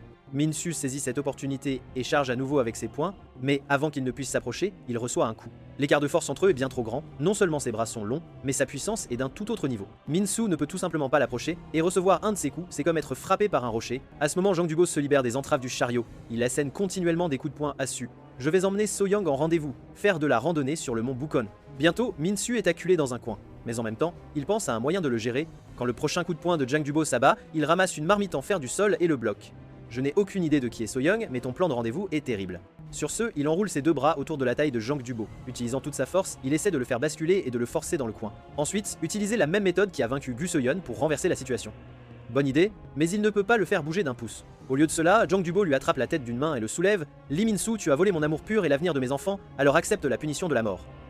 À ce moment critique, Min-soo attrape un sac de farine. Sans hésitation, il le fracasse sur Jang Du-bo. Pendant ce temps, l'équipe de cuisine des filles se plaint que ce travail est trop épuisant. Elles n'ont même jamais fait la vaisselle à la maison, et maintenant elles doivent jouer le rôle de cuisinière ici. Une fille triant les provisions à proximité remarque une boîte supplémentaire dans leur inventaire. Ça doit venir du centre correctionnel pour garçons. Elle demande aux filles si elles devraient livrer cette boîte là-bas. Avant qu'elle n'ait fini de parler, quelqu'un parmi les filles dit « S'ils en ont besoin, ils viendront la chercher eux-mêmes ». Jang Du-bo a l'air si effrayant. Il n'y a aucune chance qu'elle ose y aller. Une autre intervient « C'est vrai. J'ai entendu dire qu'il avait battu quelqu'un nommé Chang-su et l'avait fait expulser de l'établissement. Juste au moment où personne ne veut le livrer, une fille aux cheveux noirs prend volontairement la boîte, disant qu'elle est prête à y aller. Elle pense même que Jang Du-bo est en fait plutôt mignon. Pendant ce temps, de l'autre côté, une scène de poursuite mortelle se déroule dans la réserve. Min-soo utilise le terrain et sa petite taille à son avantage, tournant constamment autour de Jang Du-bo. Bientôt, l'endurance de Jang Du-bo est épuisée. Allaitant, il appelle Min-soo à venir accepter sa mort. Je ferai ça en douceur. Mais avant qu'il n'ait fini de parler, un œuf s'écrase sur son visage. Min-soo ramasse un plateau d'œufs et continue de les lui lancer. Couvert de désordre, Jang Du est furieux au-delà de toute mesure. D'une simple pression, il écrase une bouilloire en fer intacte en une forme déformée. Il commence aussi à utiliser d'autres objets autour de lui pour riposter. Min-soo esquive en criant que lancer des choses comme ça va tuer quelqu'un, mais Jang Du-bo, qui a perdu toute raison, ne s'en soucie plus du tout. Il attrape directement une marmite d'huile chaude et la lui lance. À ce moment, la livreuse aux cheveux noirs ouvre joyeusement la porte, seulement pour voir une marmite d'huile chaude éclabousser vers elle. Voyant cela, Zhang Dubo se fige instantanément, mais à ce moment, Min-Su se précipite soudainement et l'embrasse, utilisant son propre corps pour protéger la fille aux cheveux noirs de tout. Après cela, Kang Wook-sung, ayant reçu la nouvelle, se précipite à l'infirmerie sans tarder. Après avoir confirmé le lit de Min-Su avec un membre du personnel médical, il tire brusquement le rideau au chevet du lit. Mais la scène devant lui le choque profondément, car Min-Su, allongé sur le lit, est devenu un squelette. Bien sûr, ce n'est qu'une blague que Min-Su lui fait. À ce moment, le visage de Wook-sung est sombre, paraissant extrêmement en colère. Voyant Wook-sung ainsi, Min-Su joue rapidement la victime, disant « Heureusement que c'était pas de l'huile chaude, sinon j'aurais vraiment pu devenir un squelette. » Mais Wook-sung le serre dans ses bras. Lui caressant la tête, il dit « Tant que tu vas bien ». Après quelques discussions, l'idée de Min-Su de retourner à l'équipe de cuisine est rejetée. Wook-sung le réprimande. Après tout ce qui s'est passé, tu veux encore retourner au service de cuisine? Min-Su dit « N'est-ce pas le moyen le plus rapide de gagner des points dont tu as parlé? Et je crois que tu m'apprendras à vaincre Zhang Dubo. Une fois que je l'aurai vaincu, tout sera résolu. » Wook-sung se gratte les cheveux, impuissant, et ne peut qu'acquiescer. Après cela, Wook-sung utilise son statut de garde pour demander au directeur une méthode de punition unique pour les jeunes délinquants, atteignant ainsi le but d'entraîner Min-Su. Car Zhang Dubo est dans une catégorie de poids complètement différente, pour le vaincre, il doit commencer par un entraînement de force, en poussant des pierres avec les deux pieds en se penchant, puis en poussant des cônes de fer triangulaires. Et enfin, s'il peut déplacer ce bloc de pierre carré massif, même légèrement, alors seulement il aura l'espoir de vaincre Zhang Dubo. À ce moment, Gu Se-yoon, enfermé en cellule d'isolement depuis une semaine, ne comprend toujours pas pourquoi il a perdu contre Lee Min-Su. Ce type n'a même pas pu lui porter un seul coup. Au final, il attribue cela à sa propre négligence. S'il se battait à nouveau, il ne perdrait certainement pas. Pour l'instant, le problème le plus important est de savoir comment résoudre la question du papier toilette. Le papier toilette est épuisé, l'eau a été coupée, et il a déjà utilisé la moitié de ses manches de chemise. Mais sans autre option, il ne peut que déchirer une autre manche pour l'utiliser comme papier toilette. Il regarde la bande de tissu dans sa main pensant « Si j'utilise ça maintenant, qu'est-ce que j'utiliserai la prochaine fois ?» Juste à ce moment, un rouleau de papier toilette est jeté à l'intérieur. N'utilise pas n'importe quoi pour t'essuyer. Utilise du papier toilette pour te nettoyer correctement. Wook-sung lui dit de se dépêcher car il entre, mais quand il ouvre la porte, il ne trouve personne à l'intérieur. À ce moment, Se-yoon apparaît soudainement derrière lui, demandant comment il connaît sa sœur. Sur ce, il lance un coup de poing à Wook-sung. Malheureusement, Wook-sung l'attrape d'un seul mouvement, utilisant des techniques de contention professionnelles, il le maîtrise instantanément au sol. Se-yoon sait qu'il est fort, mais ne s'attendait pas à ce qu'il soit aussi ridiculement fort. Pendant qu'il réfléchit, Woo-sung a déjà levé le poing.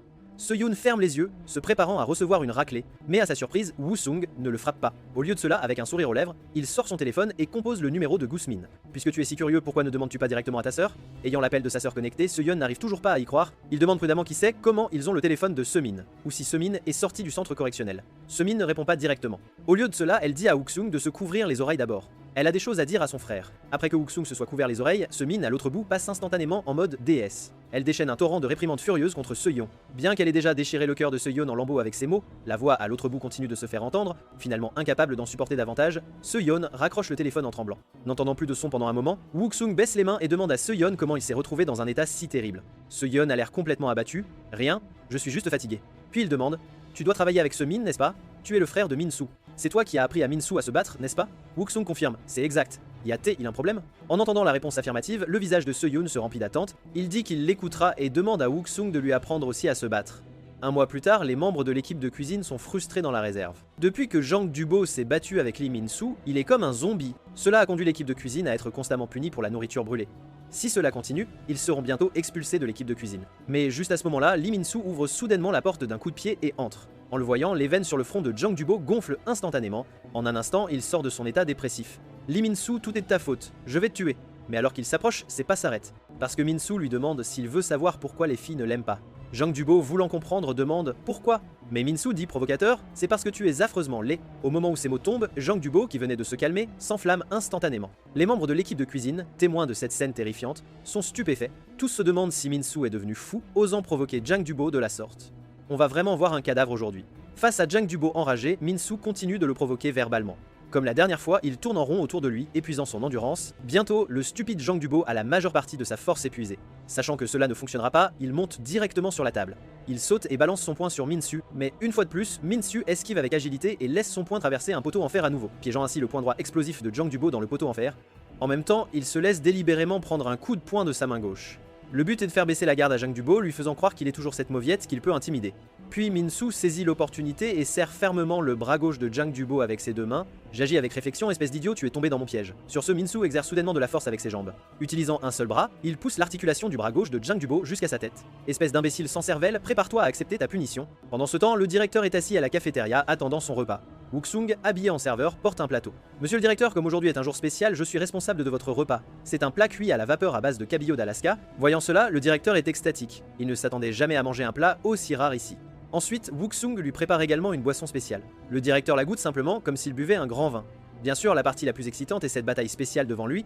À ce moment, sa main gauche étant immobilisée, Zhang Dubo dit avec arrogance « Tu ne t'enfuis enfin plus ». Mais quand sa main droite se libère des entraves du poteau en fer et se prépare à attaquer, il découvre que non seulement son bras gauche est immobilisé, mais que sa main droite ne peut pas non plus être utilisée. La raison principale est que son physique et sa carrure sont tout simplement trop massifs. Min-Su ne perd pas de mots.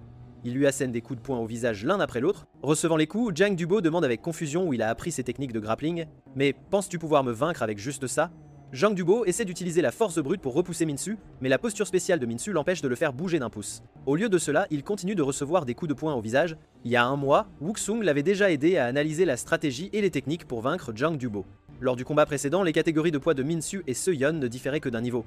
C'est pourquoi Min-Su a pu gagner en le forçant dans un coin, mais son adversaire actuel, Zhang Dubo, est 3 catégories de poids complètes au-dessus de lui. Utiliser la même méthode pour le vaincre est clairement impossible. Au lieu de cela, il devrait prier pour ne pas être acculé lui-même, et prendre du poids en peu de temps est également irréaliste. Par exemple, si ces pierres massives représentent Zhang Dubo, comment le déplacer ou le faire tomber? La réponse réside dans le principe du levier. En fait, le mouvement des membres humains est également basé sur le principe du levier. Si Min-Su peut devenir le levier qui déplace la pierre, alors il peut aussi pousser Zhang Dubo. À ce moment, la rage brûle dans le cœur de Zhang Dubo. Peu importe la force qu'il exerce, ce salaud devant lui ne bouge pas d'un pouce, le faisant subir une raclée unilatérale tout le temps. Observant depuis la fenêtre, Wuxung demande au directeur si ce spectacle est excitant. Le directeur dit que c'est quelque peu intéressant, mais la direction de cette pièce est trop prévisible. En regardant l'expression de Zhang Dubo, il n'a pas l'air blessé du tout. Ses petites mains maigres ne peuvent absolument pas battre un si grand gaillard, et Min-Su a déjà l'air fatigué. Au final, la différence de catégorie de poids ne peut être ignorée. Wuxung dit « Et si on faisait un pari, je parie que le gamin nommé Lee Min-Su va gagner. » En entendant cela, l'intérêt du directeur est immédiatement piqué. Un pari, ça me plaît. Tu aimes vraiment faire ces paris incertains. Mais Wuxung comprend que dire que les attaques faciales sont inutiles juste à cause de la différence de poids est tout simplement absurde. En parlant de la posture de boxe de base, elle est conçue spécifiquement pour protéger le visage et la tête. Car les parties les plus vulnérables du corps humain sont le visage et la tête, où de nombreux points vitaux sont concentrés. Et le plus critique d'entre eux est la mâchoire. Attaquer la mâchoire secoue le cerveau et l'oreille interne, faisant perdre temporairement l'équilibre à l'adversaire. Dans les combats amateurs, la catégorie de poids est importante. Mais finalement, la technique professionnelle est la clé de la victoire. À ce moment, Zhang Dubo, étourdi, semble voir So-Young lui faire signe d'adieu, alors que Min-Su porte son coup final au visage, sa femme de rêve So-Young et ses 5 enfants disparaissent tous. Les membres de l'équipe de cuisine, voyant Zhang Dubo tomber, sont complètement incrédules. Le directeur crie aussi d'étonnement. « Comment saviez-vous que ce petit morveux allait gagner ?» Wuxung dit calmement « Juste de l'intuition ». En entendant cela, le directeur s'en va quelque peu mécontent. Votre intuition est assez intéressante, mais vous feriez mieux de commencer à réfléchir maintenant à ce que vous voulez comme prix pour le pari. À ce moment, Min-Su, ayant vaincu son adversaire, halète lourdement pensant que c'est enfin terminé, mais ensuite, il remarque la lettre d'amour tomber de la poche de Zhang Dubo sur le sol. En l'ouvrant, il découvre qu'elle est destinée au chef de chambre de catégorie A, ce qui signifie que cette lettre d'amour n'est pas pour Lee Min-Su, mais pour Gu Se-Yoon. Selon les membres de l'équipe de cuisine, Zhang Dubo pensait que la lettre d'amour était pour lui, Lee Min-Su, c'est pourquoi il voulait tant le tuer. Apprenant cela, Min-Su ne peut même pas se plaindre. Alors, toutes les souffrances qu'il a endurées pendant ce temps pour le vaincre, c'était juste parce que Zhang Dubo s'était trompé de destinataire. En y pensant, Min-Su veut donner quelques coups de poing supplémentaires. Mais les membres de l'équipe de cuisine le retiennent fermement, lui disant de se calmer. Pendant ce temps, dans une zone spéciale restreinte, plusieurs détenus spéciaux jouent au poker. Ils se plaignent que la sélection du prochain candidat a encore rencontré des problèmes. D'abord, Gu Se-Yoon, puis Zhang Dubo. Ce type appelé Lee Min-Su est-il vraiment si fort? Zhang Dubo est le plus fort de tout le district de Gangyo. Maintenant que 2 candidats sont partis, nous ne pouvons utiliser que le plan de secours. L'un est le célèbre chef de gang en noir du district de Daeyeon-dong, le superviseur de construction Lee Kang-min, l'autre est Song Chul, membre de l'équipe de maintenance. Mais dès que cette liste est publiée, quelqu'un la remet en question. Je peux comprendre que Lee Kang-min soit sur la liste, mais pourquoi Seung-chul est-il candidat? Il est même pas un chef à ce stade. Voyant que Jisoo aux cheveux jaunes n'a rien dit, quelqu'un demande pourquoi il n'en choisit pas un. Jisoo dit qu'il ne comptait pas s'impliquer cette fois, mais en les entendant parler, il est en fait intéressé maintenant. Alors, je nomme Lee Min-Su comme candidat. Et ce gars aux cheveux jaunes n'est autre que Lim Jisoo, actuellement la personne numéro 1 au centre de réforme de Gangyo. Après avoir vaincu Zhang Dubo, Min-Su devient temporairement le chef d'équipe de cuisine par intérim. Pendant ce processus, il comprend enfin la souffrance de Zhang Dubo. Ces gars sont fondamentalement des destructeurs de cuisine. Soit ils font exploser le riz, créant des combinaisons alimentaires absurdes, ou pire, mettent une bouilloire électrique sur la cuisinière et la font chauffer à fond. Tout ce que Min-Su peut faire, c'est leur crier désespérément d'arrêter. Bientôt, c'est de nouveau le jour de la livraison des provisions à la prison. La fille aux cheveux noirs, Sora, que Min-Su avait sauvée auparavant, s'approche de lui. Elle dit timidement « Merci de m'avoir sauvé la dernière fois ». Min-Su se gratte la tête, gêné, disant que l'huile n'était même pas chaude. Ce n'est rien de grave. Mais à ce moment, Sora, le visage tout rouge, lui tend une lettre d'amour. Ayant déjà été échaudé, Min-Su demande si ce n'est pas pour Gu Se-Yoon. En entendant cela, Sora s'enfuit, embarrassé, mais se retourne pour le gronder. « C'est pour toi, idiot ». Après que Min-Su vérifie et confirme que le destinataire est bien lui, n'ayant jamais eu de petit ami de sa vie, son visage rougit instantanément. Dans son esprit, il semble déjà voir des images d'une famille heureuse de 4 personnes. À ce moment, le visage de Min-Su est aussi rouge qu'une pomme mûre. En fait, cette fille aux cheveux noirs ne s'est pas intéressée à Min-Su juste parce qu'il l'avait protégée de l'huile. Elle avait remarqué Min-soo bien plus tôt. Ce jour-là, elle se promenait après avoir mangé. C'était le jour où Min-soo avait combattu Gu Se-yoon. Le courage et le sens des responsabilités de Min-soo à défendre les faibles, et ses yeux fous comme ceux d'un blaireau, l'avaient profondément attirée. À partir de ce jour, elle s'était inquiétée de la situation de Min-soo. Et aujourd'hui, avec l'aide de son ami pour se préparer et leurs encouragements, elle a finalement rassemblé le courage de lui avouer ses sentiments. Elle espère donc que la prochaine fois qu'ils se rencontreront, Min-soo lui donnera une réponse. Après être retourné dans sa chambre, Min-soo fixe la lettre d'amour avec un sourire niais pendant un bon moment. Apprenant la nouvelle, les détenus plus âgés sont indignés, le maudissant de traître. On est là depuis plus longtemps que toi et on n'a toujours pas de copine. Tu es si heureux juste parce que tu as reçu une lettre. Min-soo dit que recevoir une lettre d'amour le rend vraiment heureux. Avant cela, il ne recevait que des lettres de sa mère ou cette lettre d'amour destinée à Se-yoon. Il invite même les détenus plus âgés à la regarder ensemble. Pendant ce temps, de l'autre côté, Kang Wook-sung arrive au bureau du directeur. Sergent Kang, je me présente. J'ai entendu dire que vous me cherchiez, monsieur le directeur. Le directeur dit qu'il a été transféré ici il y a environ 3 mois. J'ai entendu dire que vous avez réussi l'admission anticipée à l'académie des officiers de l'armée du pays H à un rythme extrêmement rapide et que vous avez réussi l'examen de Serge avec les meilleurs scores de votre classe. Qu'une personne aussi talentueuse que vous vienne dans notre établissement correctionnel, j'admire ma propre chance. Wook-sung montre sa loyauté, disant qu'il travaillera encore plus dur pour le directeur dans le pays. Il comprend que ce n'est qu'en gagnant la confiance du directeur qu'il pourra trouver un moyen d'augmenter les points de Min-soo. Mais à ce moment, le directeur demande « Savez-vous que j'ai vu des choses intéressantes dans les images de surveillance récemment? Vous et Lee Min-soo semblez devenir un peu trop proches. Quelle est exactement votre relation? Si Wook-sung veut faire sortir Min-soo de l'établissement correctionnel, il doit cacher le fait qu'ils sont frères. De plus, il a été adopté. Personne ne sait qu'ils sont frères. En entendant les questions du directeur, il ne peut s'empêcher de se demander s'il a remarqué quelque chose. Mais quoi qu'il arrive, il ne peut pas le laisser découvrir. Il doit trouver une excuse. Mais à ce moment, le directeur dit « Vous deux avez une relation élève-professeur, n'est-ce pas? Je vous ai vu enseigner à Lee Min-soo comment se battre. Pas étonnant que vous ayez fait ce pari avec moi. Vous saviez que votre élève gagnerait. On dirait que vous n'êtes pas seulement doué académiquement, mais aussi habile au combat. » En entendant cela, Wook-sung pousse un soupir de soulagement et explique que Min-soo voulait devenir plus fort et l'avait supplié à plusieurs reprises. Alors il a accepté de lui enseigner. Le directeur le met en garde de ne pas trop s'approcher de ses déchets. Wook-sung dit qu'il comprend, puis part sous prétexte de préparer les activités de plein air. Après son départ, le directeur passe un coup de fil. Il sent que les choses ne sont pas si simples, alors il prévoit d'enquêter sur les antécédents de Wook-sung. Dans la cellule d'isolement, Se-yeon pousse enfin un soupir de soulagement. D'après les cris de colère au téléphone ce jour-là, il devine que sa sœur a dû sortir de l'établissement correctionnel. Pendant ce temps, Dubo, également en isolement, se recroquive, tremblant et pleurant. Il est toujours amé à propos de l'incident de la lettre d'amour, pensant que tout est si injuste, blâmant Min-soo pour tout. À ce moment, Wook-sung ouvre la porte de sa cellule et explique que ce qui lui est arrivé n'était pas la faute de Min-soo. Dubo pleure, disant « Qu'est-ce que tu en sais? Min-soo a volé ma femme et mes enfants. Ma vie est complètement ruinée. » Mais le grand chef de chambre mentionné dans cette lettre n'était pas Min-soo, c'était Se-yeon. En entendant cela, Dubo change immédiatement d'attitude, criant « Min-soo, je suis désolé, je t'ai blâmé à tort.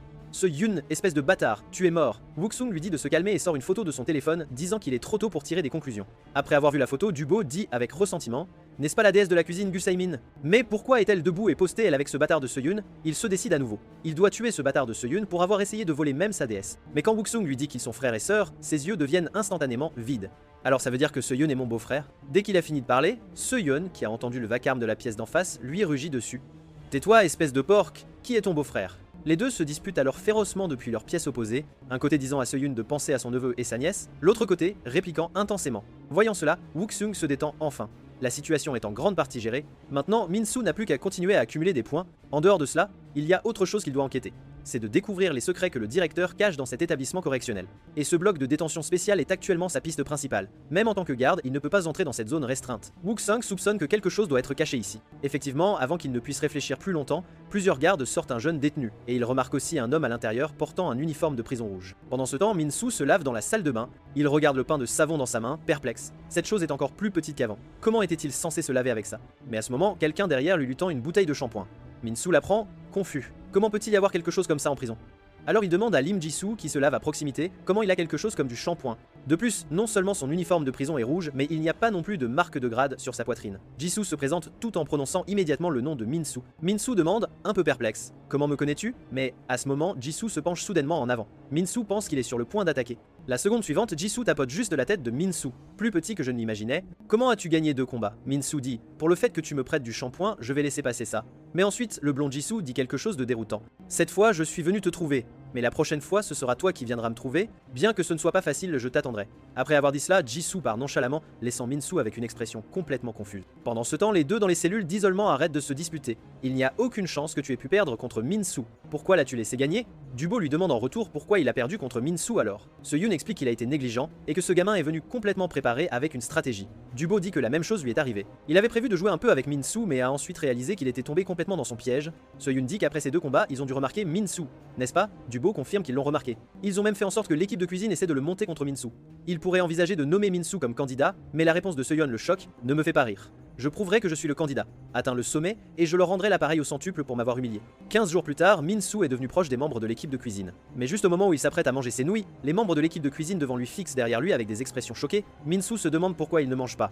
Il ne sait pas que Dubo est apparu derrière lui. Dubo lève les deux mains en l'air, comme s'il était sur le point de lancer une attaque surprise. Mais la seconde suivante, Dubo s'agenouille devant lui. Je suis désolé Min-soo, je t'ai pris pour quelqu'un d'autre et je t'ai tourmenté. De plus, ce Yeon est devenu mon beau-frère, donc je ne peux plus me venger pour toi. En entendant cela, Min-soo tend la main. Lève-toi, j'accepte tes excuses. Mangeons des ramen ensemble. Dubo est instantanément ému aux larmes par son geste, les membres de l'équipe de cuisine à proximité criant tous, c'est du passé maintenant, et Min-soo a déjà reçu une autre lettre de confession d'une autre fille. À ces mots, l'expression de Dubo devient instantanément féroce. Min-soo, espèce de bâtard, tu t'en prends à ma deuxième femme maintenant. Ensuite, la salle de stockage de nourriture redevient une scène de poursuite désespérée, bien que cette fois ce ne soit que des chamailleries ludiques. Min-soo sourit largement en pensant que demain est le jour où il répondra à la lettre d'amour de Sera. Mais quand le lendemain arrive, il ne peut pas être heureux car il a été assigné à faire du bénévolat. Min-soo se roule par terre disant qu'il ne veut pas faire de bénévolat. Il veut voir Sera et lui donner la lettre.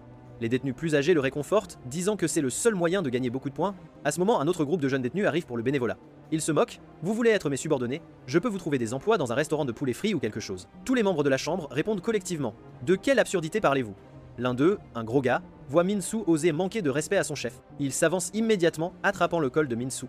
Tu es sûr que c'est toi qui as battu ce Yeon et Dubo? Ce corps maigre que tu as me semble pathétique. Juste au moment où un conflit est sur le point d'éclater, un garde arrive à temps pour les arrêter. Voyant le garde arriver, les deux groupes s'alignent proprement en deux rangées, au garde à vous. Le chef aux yeux fuyants de l'autre groupe se présente au garde en premier, disant qu'ils étaient calmes et que c'était le groupe de Min-soo qui avait commencé les problèmes. Le détenu chauve plus âgé, Wang Yuk, est sur le point de réfuter. La seconde suivante, le poing du garde s'écrase sur son visage. Espèce de bâtard, tu m'as toujours agacé. Avec cette tête, tu es évidemment le fauteur de troubles. Témoin de cela, Min-soo est confus. Il ne comprend pas pourquoi ce garde frapperait soudainement quelqu'un de son côté, mais en voyant les sourires de l'autre groupe de jeunes détenus, il réalise que ce garde est de leur côté. Yuk, battu, continue de supplier pour la pitié. À ce moment, Wook-sung arrive à temps pour arrêter le garde. Arrêtons maintenant, nous devons partir bientôt, voyant que c'est son collègue. Le garde explique avec un sourire, les gamins ont failli se battre, alors je me suis un peu emporté. Après avoir dit cela, il conduit l'autre groupe de jeunes détenus dans le bus. Wook-sung demande à Yuk s'il va bien et s'il peut toujours aller faire du bénévolat. Yuk dit qu'il va bien. Puis Wook-sung regarde le dos de Min-soo et demande « Tu ne pensais pas attaquer les garges maintenant, n'est-ce pas ?» Min-soo se retourne avec un sourire disant « Comment peux-tu penser ça, Yuk ?» Après être monté dans le bus, Min-soo demande au Moon Yeon-jun aux cheveux blancs s'il sent quelque chose d'étrange. Il regarde en arrière et voit quelqu'un du dernier rang qui a avancé ses pieds malodorants. Min-soo les avertit de retirer leurs pieds immédiatement, mais leur chef dit « Si tu as un problème, bats-toi avec mes gars. » Même Se-yoon ne ferait pas le poids contre eux. Mais juste au moment où il finit de parler, Se-yoon monte justement dans le bus. L'homme reste là, silencieux, et jette un coup d'œil. Cela fait pâlir de peur instantanément le chef de prison qui parlait en grand juste une seconde auparavant. Ses subordonnés sont si effrayés qu'ils retirent rapidement leurs pieds malodorants. Min-soo ne s'attendait pas à ce que ce soit le jour où Se-yoon sortirait de l'isolement. Il jure intérieurement « Merde, ce travail bénévole va devenir trop animé. » Après tout, aucun des bénévoles dans ce bus n'est facile à gérer. Bientôt, le bus arrive à la maison de retraite. Le directeur et tout le personnel les accueillent à l'entrée. Wook-sung s'avance poliment pour serrer la main du directeur. Nous espérons que cette activité bénévole apportera un changement positif aux jeunes de l'établissement correctionnel. Un autre garde dit aussi qu'il prendra des photos pour documenter les jeunes aidant les personnes âgées. Les tantes offrent des boissons à ces jeunes détenus venus de loin. Ils prennent juste une gorgée et s'exclament à plusieurs reprises « Ça fait si longtemps que je n'ai pas bu de cola. C'est le goût de l'enfance. » Et le travail bénévole qu'ils sont venus faire aujourd'hui est de prendre soin des personnes âgées à la maison de retraite. Il n'y a pas un seul jeune, une personne ici les faisant se plaindre sans cesse. Mais à cet instant, un détenu plus âgé pointe soudainement du doigt et crie « N'y a-t-il pas une jeune femme là-bas ?» Se-min regarde dans la direction indiquée, mais découvre que cette femme est sa sœur, Se-min. Cela choque tellement Se-yoon qu'il écrase le gobelet de cola qu'il s'apprêtait à boire. Mais qu'est-ce que c'est que ça? Pourquoi sa sœur est-elle ici? La première tâche assignée à ces adolescents est de laver les pieds des personnes âgées. Un gardien tout près utilise une caméra pour enregistrer spécifiquement ce moment. Min-soo, ayant tout juste fini de laver les pieds d'une personne âgée, se tient le front et pousse un soupir de soulagement. Mais immédiatement, il entend la personne suivante l'appeler pour qu'il l'aide à laver ses pieds. Pensant que c'est un vieil homme, Min-soo ne refuse naturellement pas, disant même que ce grand-père a dû beaucoup souffrir. Ses pieds présentent de nombreuses ampoules. Au moment où Min-soo lève les yeux pour demander s'il se sent plus rafraîchi, il découvre que la personne devant lui n'est pas un vieil homme, mais Lee Cho, le chef de la salle de classe B. Il presse son pied mouillé contre le visage de Min-soo, lui disant de l'essuyer. Il se moque même de Min-soo, lui demandant s'il veut devenir son essuie-pied personnel. Face à cette humiliation, Min-soo entre instantanément dans une rage folle, mais il est fermement retenu par Yeon-jun aux cheveux blancs. Il lui rappelle de se calmer. Le gardien là-bas est en train de prendre des photos, Cho continue de se moquer avec ses subordonnés. Cet idiot est vraiment une tête brûlée. On dirait que Se-yoon et Dubo ne sont finalement pas si impressionnants. Min-soo serre les dents et ne peut que supporter cette humiliation, car il sait que le gardien est du côté de Cho. Agir maintenant ne ferait qu'aggraver les moqueries. À ce moment, Se-min pousse une femme âgée dehors pour une promenade. Grand-mère, les fleurs là-bas sont magnifiques. Reposons-nous un peu ici. Et la raison de cet arrêt est probablement que Se-yoon est également venu la chercher, poussant une personne âgée. Il demande à Sun-yoon, tout le monde est occupé à faire du bénévolat. Tu te la coules douce? Mais Sun-yoon répond qu'elle veut vraiment s'occuper de ces personnes âgées. Après tout, elle a été envoyée au centre de détention pour avoir tabassé ce vieil homme pervers. Se-min dit d'un ton plutôt calme, oui, je pense que nous avons tous les deux fait des erreurs. Nous aurions dû le dénoncer directement pour harcèlement sexuel. Au lieu de ça, nous nous sommes retrouvés dans un centre de détention pour nous être impliqués et c'est ce vieil homme qui avait le problème. Toutes les personnes âgées ne sont pas comme ça. Après avoir dit cela, elle se penche en arrière sur le banc. Un jour, nous vieillirons tous. Que penses-tu que nous deviendrons? Se-yeon demande ce qu'elle essaie de dire. À ce moment, Se-min repousse la femme âgée. Si tu vieillis, quel genre de personne deviendras-tu? Réfléchis bien à cette question. Bientôt, c'est l'heure du déjeuner. Chaque jeune détenu reçoit un repas pour aider les personnes âgées à manger. Min-soo nourrit une femme âgée, mais il entend des pleurs à proximité. En regardant, il voit Cho non seulement manger goulûment lui-même, mais aussi utiliser la nourriture pour taquiner la femme âgée. Min-soo crie avec colère, demandant ce qu'il fait. Mais juste au moment où il finit de parler, un bol de soupe se déverse sur sa tête. Plusieurs des subordonnés de Cho disent avec arrogance « Désolé, nous ne l'avons pas renversé exprès ». Bien que Min-soo veuille s'avancer et les frapper, il est fermement retenu par Yeon-jun et Yuk. Voyant la situation dégénérer, le gardien dit immédiatement « Min-soo, tu cherches encore des ennuis ». Min-soo explique « Ils m'ont vidé le plateau sur la tête ». Mais finalement, le gardien est du côté de Cho et ne jugera naturellement pas le bien du mal. Ils ont tous expliqué que c'était un accident. En entendant cela, Min-soo ne peut qu'enfouir sa colère refoulée dans son cœur. Pendant ce temps, les subordonnés de Cho sourient tous joyeusement. Nous avions peur des gens de la classe A avant, mais il semble qu'ils ne soient pas aussi impressionnants que nous l'imaginions, dit Cho avec un sourire. Je me fiche de leur classe. À mon avis, seul l'argent est la véritable voie vers le pouvoir. Dans le centre de détention, les classes ne sont pas basées sur la capacité de combat, mais sur la gravité du crime. Cela dit, plus le crime est grave, mieux ils se battent généralement. Nous sommes entrés en classe C pour fraude, donc évidemment nous ne sommes pas des combattants. Mais nous n'avons pas besoin de nous battre. Comme le rapportent les nouvelles en ce moment, le président du groupe Yuhang Moonojik a été libéré sous caution en raison de la détérioration de sa santé. Avec de l'argent, des gardes du corps, la police, même la loi elle-même vous protégera. Si nous n'avons pas de force, nous l'achèterons avec de l'argent. Ce que nous, criminels fraudeurs, avons le plus, c'est de l'argent, n'est-ce pas? Selon Cho, avec de l'argent, même les gens de la classe A s'inclineront devant le pouvoir et seront finalement contrôlés par lui. Les subordonnés applaudissent tous, chacun étant d'accord avec ses paroles. C'est peu, être cet encouragement qui les rend de plus en plus imprudents.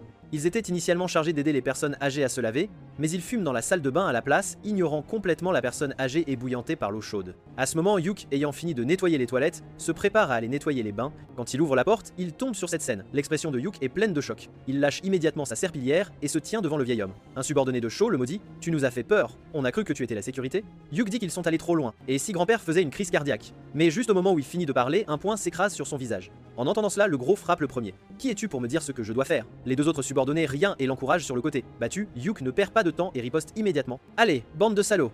Quand Min-soo et Yeon-jun trouvent Yuk, il est déjà étendu sur le sol, inconscient et battu. Alors Min-soo va trouver Wook-sung. Il espère que Wook-sung pourra l'aider à créer une opportunité de vengeance. Mais Wook-sung dit « Nous sommes déjà dehors. Pourquoi se battre encore? Si tu causes des problèmes ici, ce seront de gros ennuis. » Voyant que Wook-sung n'aidera pas, Min-soo se tourne pour partir. Mais à ce moment, une voix les arrête tous les deux. La gardienne Yeon-ji apparaît soudainement disant « Si j'ai bien entendu Min-soo, tu viens d'appeler le sergent Kang-young. » En entendant cela, leurs expressions se figent instantanément. Au moment où il s'apprête à expliquer, Ji continue. « J'ai trouvé ça étrange depuis un moment, la façon dont le sergent Kang traite Min-soo, c'est comme de la famille. Quelle est ta relation avec Min-soo? » Au moment où Wookung ne peut pas expliquer et que son identité est sur le point d'être révélée, Se-yeon apparaît soudainement, criant à Wookung « Eh, je te cherchais partout !» Ces gars-là causent encore des problèmes. Ji ne comprend pas comment ce type ose parler à un gardien si familièrement. Wook-sang explique « Peut-être que j'ai été trop indulgent avec ces gamins, alors il continue de m'appeler comme ça. » Ji le prévient « Cet endroit est en train de devenir une académie de gang. Gardien de gang, je laisserai passer cette fois. Mais si je te vois te rapprocher de cette racaille à nouveau, je te signalerai au supérieur. » Après son départ, le cœur anxieux de Wook-sung se calme enfin. Mais à ce rythme, son exposition n'est qu'une question de temps. Min-soo frappe la poitrine de Se-yeon avec son poing pour le remercier. Mais Se-yeon riposte en disant « Ne te méprends pas, je n'aide pas un enfant à sa maman comme toi. » S'échauffant de plus en plus, les deux sont sur le point de se battre à nouveau. À ce moment, Wook-sung attrape leurs deux coups comme s'il attrapait des poulets. « Arrêtez de faire les idiots !» Min-soo dit piteusement, toujours en questionnant. « Kyung, tu ne vas vraiment pas aider? Ces salauds sont allés trop loin. » En entendant cela, Wook-sung le pointe du doigt et le réprimande. « Tu as failli te faire prendre tout à l'heure et tu dis encore ça? Tu veux vraiment pourrir ici toute ta vie ?» Puis il charge Seoyeon de surveiller Min-soo à partir de maintenant, bien que Seoyeon veuille refuser, entendant que refuser signifie un double entraînement par la suite, il ne peut qu'accepter. Ensuite, sous la supervision du personnel, ils sont chargés d'essayer de changer les couches des personnes âgées paralysées. Après avoir changé plusieurs personnes âgées, alors que Min-soo se prépare pour la suivante, il découvre que le sac qui était plein de couches est maintenant vide. En regardant en arrière, il voit Cho et ses subordonnés ont utilisé toutes les couches pour s'armer. Il est temps de déployer les squads des couches. Faisons la guerre à ce perdant de la classe A. Voyant cela, Min-soo est sur le point de se battre, mais Seoyeon le bloque. Ne te bats pas. Wook-sung t'a dit de rester tranquille. Min-soo soupire. Je ne peux pas ignorer ce genre de provocation. À ce moment, Cho crie encore de manière enfantine. On ne joue pas. On a même attrapé un monstre pour protéger le monde. Et le monstre dont il parlait Yuk, ligoté à une chaise avec du ruban adhésif, toute sa tête humiliée couverte d'une couche, seul son nez exposé. Voyant cette scène, la rage de Min-soo atteint son paroxysme. Comment osez-vous faire ça à quelqu'un qui vient d'être blessé? Sion frappe la tête de Min-soo, lui disant de se calmer. Mais Min-soo lui rugit « Ne m'arrête pas ou nous nous battrons d'abord ». Sion pointe dans cette direction. Se battre, ça a l'air bien, mais regarde qui est là, basse. Cho est en train de rapporter au gardien que Min-soo et son groupe ne cessent de causer des problèmes. Et bien sûr, après avoir entendu cela, le gardien G avertit le groupe de Min-soo. Si vous causez plus de problèmes, attendez-vous à un entraînement disciplinaire à votre retour. Ne voulant pas impliquer Wook-sung, Min-soo ne peut que choisir de se conformer. Dans l'après-midi, les subordonnés de Cho sortent fumer. Le gros demande à leur chef Taeo. Combien de temps devrons-nous être des subordonnés? Chaque fois que Cho se vante, j'ai envie de lui arracher la bouche. Nous ne faisons ça que pour l'argent. Pourtant, il se prend vraiment pour le chef. Taeo dit que ce ne sera plus long maintenant. Pour l'instant, il reste avec les gens de la classe C, juste pour vivre confortablement un certain temps. Quand l'occasion se présentera, ils monteront, et son objectif est cet endroit où seuls les vrais forts se rassemblent.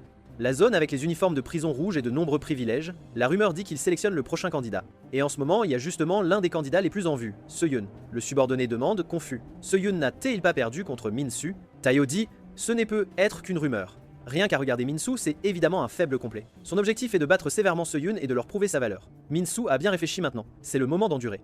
Même pour résoudre les problèmes de sa chambre, il ne peut pas y entraîner Wook-sung. Au moment où il réfléchit à la façon d'éviter ce problème, il est délibérément trébuché par deux personnes qui marchent vers lui. Deux subordonnés le pointent du doigt au sol en riant. À cet instant, la colère de Min-soo brise sa raison. Bande de salauds, je vais vous tuer aujourd'hui. Mais chaque fois, à des moments pareils, quelque chose apparaît pour l'arrêter. Se trouvant à proximité, Semin lui tend un mouchoir. Heureusement que tu as l'air d'aller bien. Tu es aussi coriace que Wook-sung. Tu ne pleures pas pour quelque chose comme ça? Min-soo demande curieusement. Tu connais mon Young? Semin lui essuie délicatement le visage en disant c'est un secret. Mais Min-soo aperçoit son badge nominatif Gu Semin. Alors qu'elle part, Semin lui dit s'il te plaît, prends soin de mon frère pour moi. Après son départ complet, Min-soo réfléchit au nom, Gu Seoyeon et Gu Semin. En combinant tout ce qui précède, cette femme doit être la sœur de Seoyeon. En y pensant, une idée pour gérer le groupe de la classe C lui vient à l'esprit. Alors il se précipite vers la salle de classe et donne un coup à Seoyeon, disant que c'est la revanche pour le coup précédent à sa tête. Tu veux régler ça en tête à tête? Seoyeon baisse la tête, disant n'y pense même pas. Bien qu'en ce moment, il veuille vraiment tabasser tous ces fauteurs de troubles de la classe C. Pendant ce temps, Semin attend Wook-sung sur un toit quelque part. Soudain, une boisson est posée sur sa tête. Désolé pour l'attente. Wook-sung demande ce dont elle a besoin. Semin dit que grâce à lui, elle a pu voir Seoyeon. Donc, en tant que membre de la famille, elle devrait le remercier. Wook-sung dit qu'elle l'a aussi aidé tout ce temps. Je ne l'ai fait que parce que je pouvais en tirer profit. En entendant cela, Semin dit qu'il a vraiment un talent pour donner envie aux gens de le frapper. Après quelques plaisanteries, il se sourit.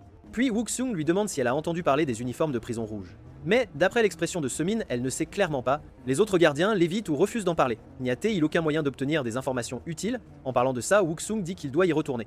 Sinon, qui sait quel problème Min-soo va encore causer? Semin lui dit de ne pas s'inquiéter. Elle a spécifiquement demandé à Seoyeon de surveiller Min-soo. Avant, quand d'autres le provoquaient, Min-soo se retenait. Plutôt impressionnant. Wook-sung dit que Min-soo tient de lui.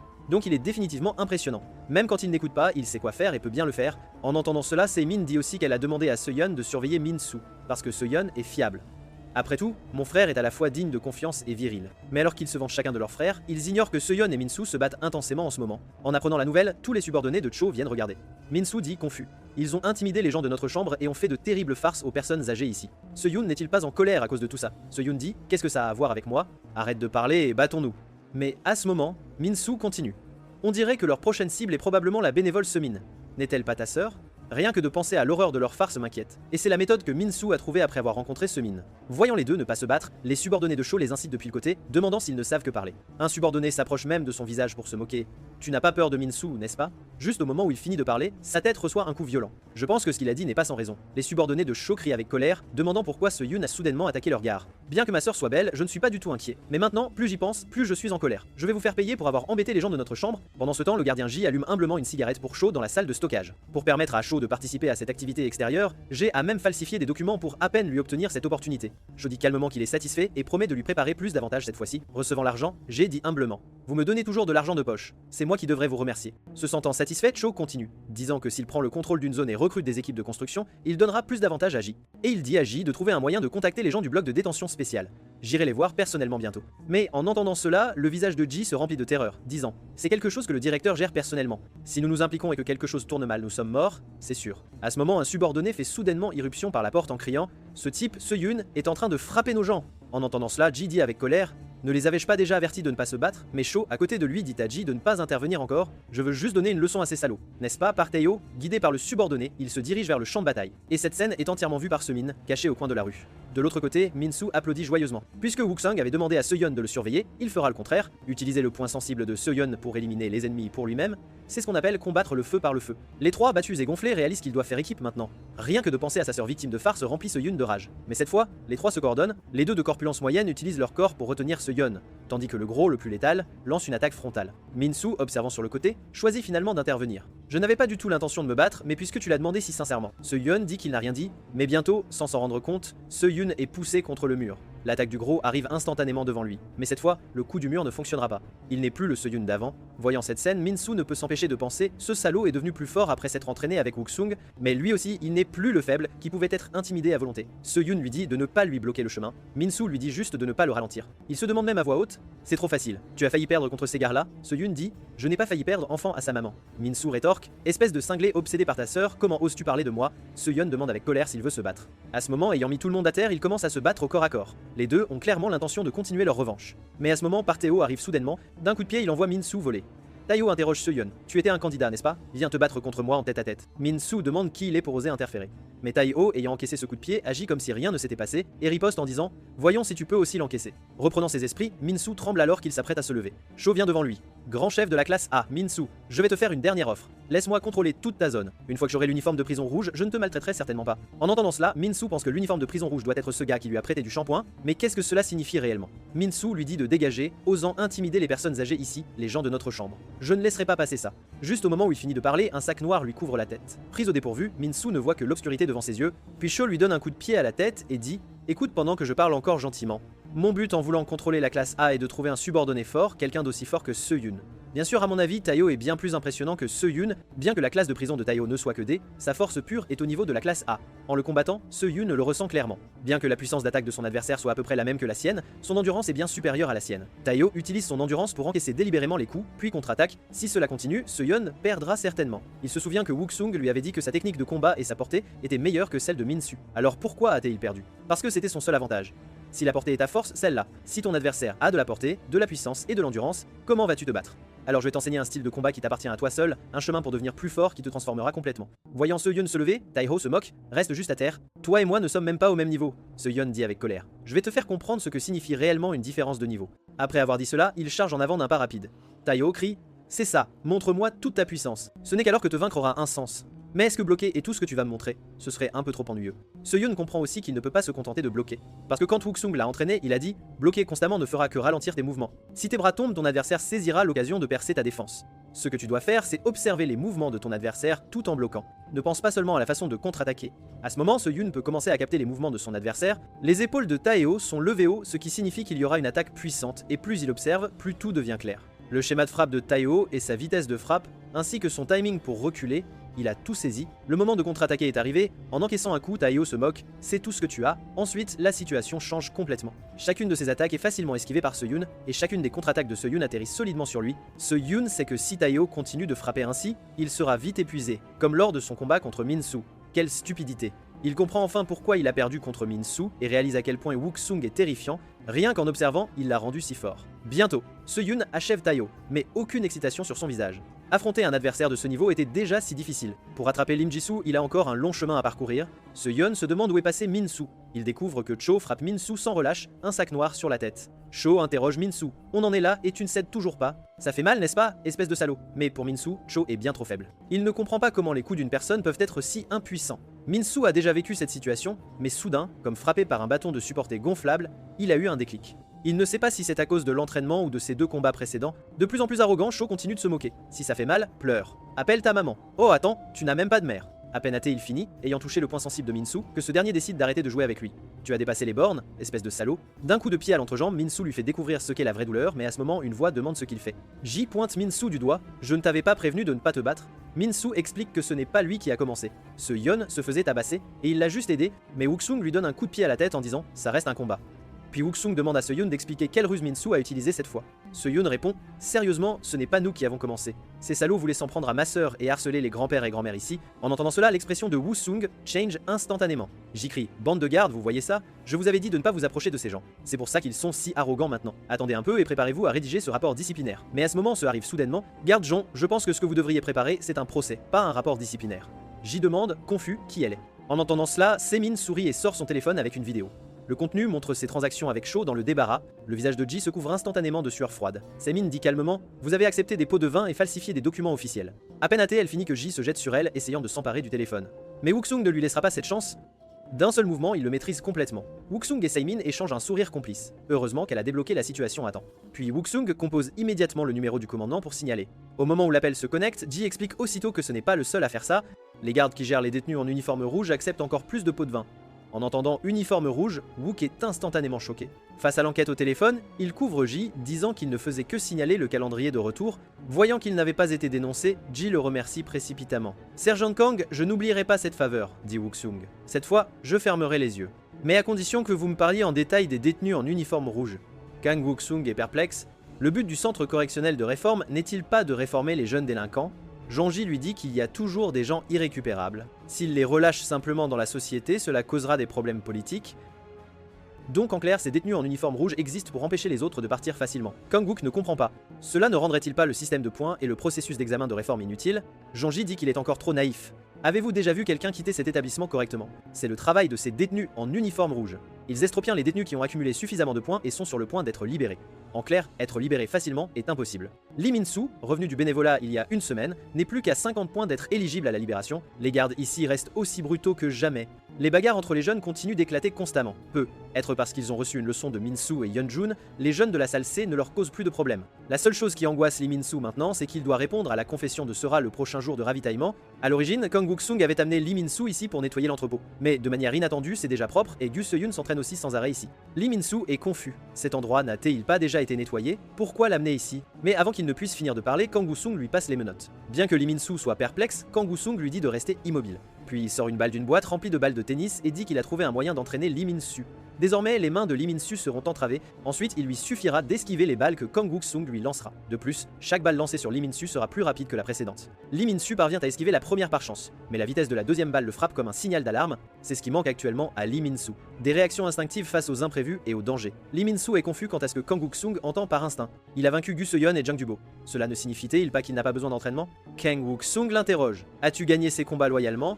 Les styles de combat de vous trois sont trop unidimensionnels. Lee Min-soo a juste exploité leurs faiblesses. Mais si Gu Se-yeon avait été préparé à l'avance, il n'aurait pas gagné du tout. Et si Lee Min-soo n'avait pas développé de force dans les jambes, comment aurait-il vaincu Jang Du-bo? Maintenant, Gu Se-yeon apprend les techniques de combat de base de Kang Wook-sung, alors il espère que Lee Min-soo suivra aussi un entraînement. Bien qu'il déteste se battre, cet endroit est tout simplement trop dangereux. Depuis que Jonji lui a parlé des uniformes rouges, Kang Wook-sung sait qu'il doit rendre Lee Min-soo assez fort pour s'assurer qu'il puisse être libéré normalement. Pendant ce temps, le superviseur de la construction, Lee Kang-min, discute d'affaires avec le chef de la salle C2, Lee Cho. Lee Cho pense que cette prison n'est pas différente de la société extérieure. Avec de l'argent, on peut contrôler les détenus et les gardes. Il veut donc inviter Lee Kang-min à rejoindre ses forces assemblées. De cette façon, ils pourront s'occuper du bloc de détention spécial où se trouvent les uniformes rouges. Si Lee Kang-min accepte de se joindre, Lee Cho lui donnera 20% des bénéfices de l'entreprise en compensation, soit environ 4000 de revenus nets par mois. Et même si Lee Kang-min veut porter un uniforme rouge, Lee Cho promet de s'en occuper pour lui. Mais la réponse de Lee Kang-min laisse Lee Cho stupéfait. Lee Kang-min déclare que peu importe la qualité du plan, travailler avec les faibles ne fera que ruiner sa réputation. En entendant cela, Lee Cho claque des doigts. Alors je vous donne plus de temps pour y réfléchir. D'ailleurs, pourquoi croyez-vous que j'ai demandé à vous rencontrer sans garde ni subordonné? Alors que le claquement résonne, le chef de la salle C2, In Chul-soo, le chef de la salle D3, Jang Sang-yeon, le chef de la salle Dun, Park Tae-ho, et le chef de la salle C6, Seo Seung-jin, apparaissent l'un après l'autre. 4 chefs de salle différents encerclent complètement Lee Kang-min. Lee Cho demande à Lee Kang-min: alors qu'en dites-vous? Changez d'avis maintenant? Lee Kang-min retire ses lunettes. Pas mal. Utilisez l'argent pour recruter des combattants qualifiés. Mais pensez-vous que 4 personnes suffisent? À ce moment, Lee Min-soo, face aux balles de tennis lancées par Kang Wook-sung, s'est adapté. Ses mouvements sont vifs. Ses esquives sont précises, n'utilisant que les mouvements les plus nécessaires. Lee Min-soo n'avait jamais rien appris de tel auparavant. On peut dire sans risque que le talent de ce gars est absolument de premier ordre. Voyant que cet entraînement a perdu son efficacité, Kang Wook-sung lance de manière décisive la deuxième étape de l'entraînement d'esquive de balles de tennis. Contrairement aux attaques en ligne droite précédentes, cette fois, les balles de tennis lancées auront un second ricochet. La cadence de lancer augmente d'un cran. Cela force Lee Min-soo non seulement à faire face aux balles lancées de face, mais aussi à surveiller les attaques par ricochet venant de ses angles morts. Ces attaques ciblant les angles morts sont difficiles à gérer même pour certains combattants professionnels, donc ce que Lee Min-soo doit faire lors de l'entraînement de la deuxième étape, c'est accumuler de l'expérience face aux attaques multi-angles et développer des réactions instinctives. Lee Min-soo ne comprend pas, il saisit tout cela. Mais pourquoi lui entraver les bras? Kang Wook-sang explique que les bras peuvent être utilisés à la fois pour l'attaque et la défense, ils ne devraient donc être utilisés que lorsque l'on ne peut absolument pas esquiver ou bloquer. Et Gu Seo-yeon, après une période d'entraînement, ses progrès sont clairement plus importants que prévu, mais le chemin à parcourir est encore long. Kang Wook-sung n'est là que pour guider leur entraînement. Ce qui les rend vraiment plus forts, ce n'est pas lui, mais eux-mêmes. Car l'entraînement que Kang Wook-sung leur a préparé cette fois sera infernal. Ce n'est que s'ils endurent au-delà de ce seuil que leur potentiel s'épanouira vraiment, mais s'ils n'y parviennent pas, leur potentiel restera à jamais juste un potentiel. En même temps, Kang Wook-sung est assez curieux. Une fois l'entraînement infernal terminé, lequel des deux deviendra le plus fort? Pendant ce temps, le garde J ouvre la porte de la réunion secrète de Lee Kang-min et Lee Cho. Lee Kang-min a déjà réglé le compte des 4 chefs de salle, seul Lee Cho reste, implorant l'aide de Ji-An-ji qui vient d'arriver. Mais il ne sait pas que le garde Ji-An-ji et Lee Kang-min ont déjà formé une alliance. Cette réunion était un stratagème conçu par eux deux. Le but était d'extorquer la combinaison du coffre-fort de la cachette de Lee Cho à l'extérieur. Les hommes de Lee Kang-min, suivant l'adresse fournie par Ji-An-ji, ont déjà pris le contrôle de la cachette de Lee Cho. À l'intérieur se trouvent environ 200 000 milles. Et selon leur accord, le garde Ji-An-ji recevra 10%. Lee Kang-min lui dit que ce sera déposé aujourd'hui, mais seulement si Ji va dire aux gens du bloc de détention spéciale qu'il veut les voir. Le lendemain, quand Lee Min-soo va travailler à la cuisine, Dong Du-bo lui dit maladroitement qu'il ne peut plus y travailler. Le garde Ji explique de côté que l'équipe de cuisine est maintenant en sureffectif, ils doivent donc réduire le personnel, et demande si Lee Min-soo serait prêt à aller à l'équipe de construction, où il y a justement une place. Lee Min-soo regarde le formulaire de candidature qu'on lui tend, un peu dubitatif. Est-ce vraiment acceptable de faire ça sans la permission de Kang Wook-sung? Et si cela perturbe le plan initial? Mais sous l'insistance de Ji, c'est actuellement le seul moyen de gagner des points. Impuissant, Lee Min-soo ne peut qu'accepter. Jung Du-bo observe leur silhouette s'éloigner, espérant silencieusement dans son cœur que Lee Min-soo sera prudent. Après tout, être retiré de l'équipe de cuisine puis transféré à l'équipe de construction fait partie du plan de quelqu'un. Bientôt, Lee Min-soo arrive sur le chantier de l'équipe de construction. En regardant les visages intimidants de ces gens, Lee Min-soo se demande, sont-ils vraiment des lycéens comme lui? Il espère que le superviseur ici ne sera pas quelqu'un comme Jung Du-bo. S'il est aussi dominateur que ce type, ce sera un problème. À ce moment, le superviseur Lee Kang-min s'approche. Il dit à ses subordonnés d'être amicaux et de ne pas effrayer leur ami venu les aider. Il apporte aussi, avec prévenance, une paire de gants à Lee Min-soo. Je suis le superviseur de la construction, Lee Kang-min. Travaillez ici à main nue, vous blessera. Lee Kang-min instruit ses subordonnés que c'est la première fois que Lee Min-soo utilise des machines, il devrait donc l'aider à se familiariser. Il dit aussi chaleureusement à Lee Min-soo que s'il a des problèmes à l'avenir, il peut lui en parler à tout moment. À ce moment, Lee Min-soo sent au fond de son cœur que son transfert à l'équipe de construction était le bon choix. Ce superviseur est à la fois doux et amical, complètement différent de Jung Du-bo. Mais il est loin de se douter que, dans l'ombre, les yeux de Lee Kang-min le fixent comme un loup affamé. Bientôt, grâce à des manipulations en coulisses, une détenue en uniforme rouge quitte le bloc de détention spéciale. Elle se plaint aux gardes de la façon dont ces jeunes vivent dans un endroit pareil. Cet endroit sent le vieil homme solitaire. Le garde la prévient qu'il ne lui donne que 5 minutes. Finis tes affaires et reviens. Alors que le garde ouvre la porte, cette détenue en uniforme rouge entre dans la chambre de Lee Kang-min. Mais ce à quoi personne ne s'attendait, c'est que cette détenue en uniforme rouge est en fait une fille Park Hyo. Les subordonnés sont confus. Comment peut-il y avoir une femme dans un établissement correctionnel pour hommes? Bien qu'elle ressemble un peu à un homme. Mais à ce moment, Lee Kang-min leur ordonne de baisser immédiatement la tête et de se couvrir les oreilles. En entendant cela, les subordonnés obéissent tous. Park Kyo-shin demande s'il joue à être une version mignonne de gangster. Lee Kang-min déclare que tant qu'il ne donnera pas le signal, ces gens ne verront ni n'entendront rien. Park Kyo-shin demande s'il est Lee Kang-min, votre allure me plaît. Lee Kang-min dit que Park Kyo-shin n'est pas la personne qu'il a rencontrée auparavant. Park Kyo-shin explique que Kim Wei-ryong a d'autres affaires à gérer. Quoi? Êtes-vous déçu? Je ne vous plais pas? Lee Kang-min ajuste ses lunettes. Pas déçu. Juste quelqu'un de nouveau. Park Kyo-shin, voyant son regard, se couvre le visage de manière exagérée. Me fixer comme ça me gêne. Lee Kang-min calcule dans son esprit qu'elle a l'air frêle et pourtant porte un uniforme rouge, assez inattendu. Lee Kang-min demande comment elle a atterri dans ce trou. Park Kyo-shin lève 3 doigts. Le nombre de candidats est de nouveau à 3. En entendant cela, Lee Kang-min se demande dans son fort intérieur pourquoi c'est toujours 3. Il avait pourtant clairement confirmé que Jung Du-bo et Gu Seo-yeon avaient tous deux été éliminés. Park Kyo-shin déclare que le premier est lui, Lee Kang-min. Le second est Seong-kol de l'équipe de maintenance et le troisième est le grand chef de salle Lee Min-soo. Lim Ji-soo a soudainement participé à la nomination de Lee Min-soo comme candidat. En entendant ce nom, les yeux de Lee Kang-min brillent d'incrédulité. Il dit qu'il a déjà prouvé ses capacités. Il ne comprend vraiment pas pourquoi il n'est encore qu'un candidat. Park Kyo-shin sourit et dit qu'il n'a rien prouvé. Si l'on regarde vraiment ce qu'il a accompli, n'était-ce pas grâce à son frère aîné Lee Kang-won? Même si un tigre se tient derrière un lapin reste juste un lapin. En entendant cela, Lee Kang-min se fige un instant. Ne comprenant pas comment elle connaît son frère, Park Kyo-shin se penche à son oreille. Petit lapin mignon, peux-tu prouver ta force sans le tigre? En entendant cela, Lee Kang-min retire ses lunettes. Si je vous bats ici et maintenant, cela prouvera mes capacités, n'est-ce pas? Lee Kang-min, tombant dans une provocation si simple, donne mal à la tête à Park Kyo-shin. Vous n'êtes clairement pas encore prêt. Tandis qu'elle parle, son aura change instantanément. Pensez-vous que j'ai l'air faible? Cette sensation soudaine et glaçante fait frissonner Lee Kang-min. Il sent clairement que cette personne devant lui ne lui est absolument pas inférieure. Park Kyo-shin lui dit de ne pas le prendre trop mal. Lee Kang-min est toujours un candidat très compétitif, c'est pourquoi elle voulait le rencontrer personnellement. Et tant que Lee Kang-min pourra vaincre l'un des candidats restants, Park Hyo-shin considérera cela comme une preuve. Le moment venu, elle et Hwa Il-yang aideront Lee Kang-min à faire avancer cette affaire. Après le départ de Park Hyo-shin, les nerfs tendus de Lee Kang-min se détendent enfin. Il ne comprend pas très bien. Était-il vraiment si nerveux tout à l'heure? Mais ce qui est important, c'est qu'il n'a plus qu'à vaincre l'un des deux, et Lee Min-soo, qui est dans sa propre équipe, pourrait être un bon choix. Mais Lee Kang-min, en regardant la silhouette élancée de Lee Min-soo, ne le voit pas comme quelqu'un capable de vaincre Jang Du-bo et Gu Si-yeon, alors il prévoit de le tester un peu d'abord. Au signal de Lee Kang-min, d'un simple regard, deux subordonnés comprennent instantanément. Lee Min-soo travaille joyeusement. À ce moment, une tête de marteau vole vers lui. La réaction instinctive de Lee Min-soo se déclenche immédiatement. Le subordonné attaquant s'excuse aussitôt, disant que ce n'était pas intentionnel. Puis, alors que Lee Min-soo se dirige vers une autre zone, il est trébuché par un fil. Sous lui se trouve une planche couverte de clous, à un cheveu près des clous qui aurait pu lui percer les yeux. L'agresseur s'excuse sur le même ton. Cela fait sentir à Lee Min-soo que quelque chose ne va pas. S'agit-il vraiment d'accident ou est-ce intentionnel? Si c'est intentionnel, que veulent-ils? Mais avant qu'il ne puisse réfléchir davantage, ses subordonnés l'encerclant. Sous prétexte d'apprendre à Lee Min-soo à utiliser la scie sur table, il contrôle ses mains et pousse la paume de Lee Min-soo vers la scie sur table rotative à grande vitesse, juste au moment où la main de Lee Min-soo est sur le point d'être ruinée. Quelqu'un coupe soudainement le disjoncteur. La scène plonge dans l'obscurité. Quand les lumières se rallumant, ses trois subordonnés sont tous allongés par terre. Lee Min-soo explique innocemment qu'il ne les a pas frappés, mais voyant la foule se rassembler, Lee Min-soo semble comprendre au fond de son cœur que c'est un piège qui lui est destiné. En regardant Eun Chul-soo et Jang Sang-yeon s'approcher lentement de lui, Lee Min-soo ne sait pas s'il doit riposter. S'il prend le risque, il perdra probablement des points de pénalité. Après mûre réflexion, Lee Min-soo décide de crier fort pour attirer l'attention des gardes. Deux gardes, entendant les cris, remarquent effectivement ce qui se passe ici. Mais la seconde d'après, il continue de discuter comme si de rien n'était. Cela laisse Lee Min-soo très confus. Il semble que ses gardes soient aussi de leur côté. Et les attaques de Chul-soo et Jang Sang-yeon sont maintenant sur lui. Pendant ce temps, Gu Se-yoon s'entraîne toujours en plus dans l'entrepôt. Kang Wook-sung lui rappelle qu'il est tard et qu'il devrait rentrer. S'il est en retard pour l'organisation de l'entrepôt, cela les rendra méfiants. Mais Gu Se-yoon dit encore un round. Cette fois, il peut définitivement passer l'entraînement de la première étape. Après tout, ce type, Lee Min-soo, a déjà passé l'entraînement de la deuxième étape. Alors qu'il est toujours bloqué à la première étape, il ne veut pas perdre face à ce salaud de Lee Min-soo. À ce moment, Lee Min-soo, face aux attaques des deux, esquive continuellement avec aisance. Parce que Lee Min-soo ne veut pas causer de problème. Il n'a aucune intention de riposter. Après tout, son but initial était de gagner des points ici et de partir tranquillement. Il ne peut donc absolument pas perdre de points. Lee Kang, observant de côté, semble percer quelque chose. Ce type athée, il peur que les gardes lui retirent des points, alors il n'ose pas riposter. En y réfléchissant, pour sonder la véritable force de Lee Min-soo, Lee Kang-min fait sortir les gardes un instant. Il s'en occupera.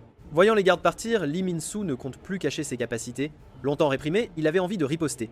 C'est une occasion parfaite de mettre en pratique les résultats de son récent entraînement, mais de manière inattendue, il trouve ces deux-là trop faibles. Que ce soit parce que Lee Min-soo est trop fort ou qu'ils sont trop faibles, c'est pas clair. Bientôt, Chul-soo et Jang Sang-yeon sont maîtrisés. Lee Kang-min résout aussi ses doutes. Il semble donc que vous n'ayez pas battu Gu Si-yeon et Jang Du-bo par chance. Lee Min-soo demande. Hâté, il orchestrait cette mise en scène enfantine. Qu'ai-je fait de mal pour mériter cette trahison? Lee Kang-min dit que lui et Lee Min-soo sont tous deux des candidats, mais Lee Min-soo n'a même jamais entendu parler de candidat. Il veut juste gagner des points ici. En entendant cela, Lee Kang-min retire ses lunettes avec un certain ressentiment. Juste à cause d'un gars qui ne sait même pas ce qu'est un candidat, je dois prouver ma force.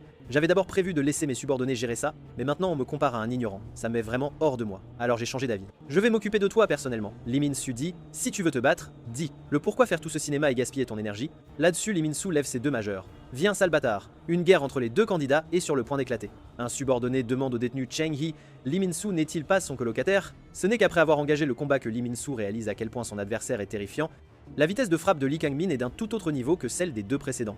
Lee Min-soo, parvenant à peine à esquiver, se sent déjà à bout. Les attaques de l'adversaire sont celles d'un prédateur fixé sur sa proie, avançant pas à pas sans la moindre pitié. Cela donne à Lee Min-soo l'impression que son adversaire a étudié la boxe, mais il sait qu'il ne peut pas esquiver éternellement. Il doit absolument trouver une ouverture pour contre-attaquer. Mais la force de Lee Kang-min dépasse son imagination. Ce coup de poing est facilement intercepté par la seule paume de Lee Kang-min. On dirait que tu n'as jamais appris à attaquer. C'était pareil quand tu te battais avec les autres.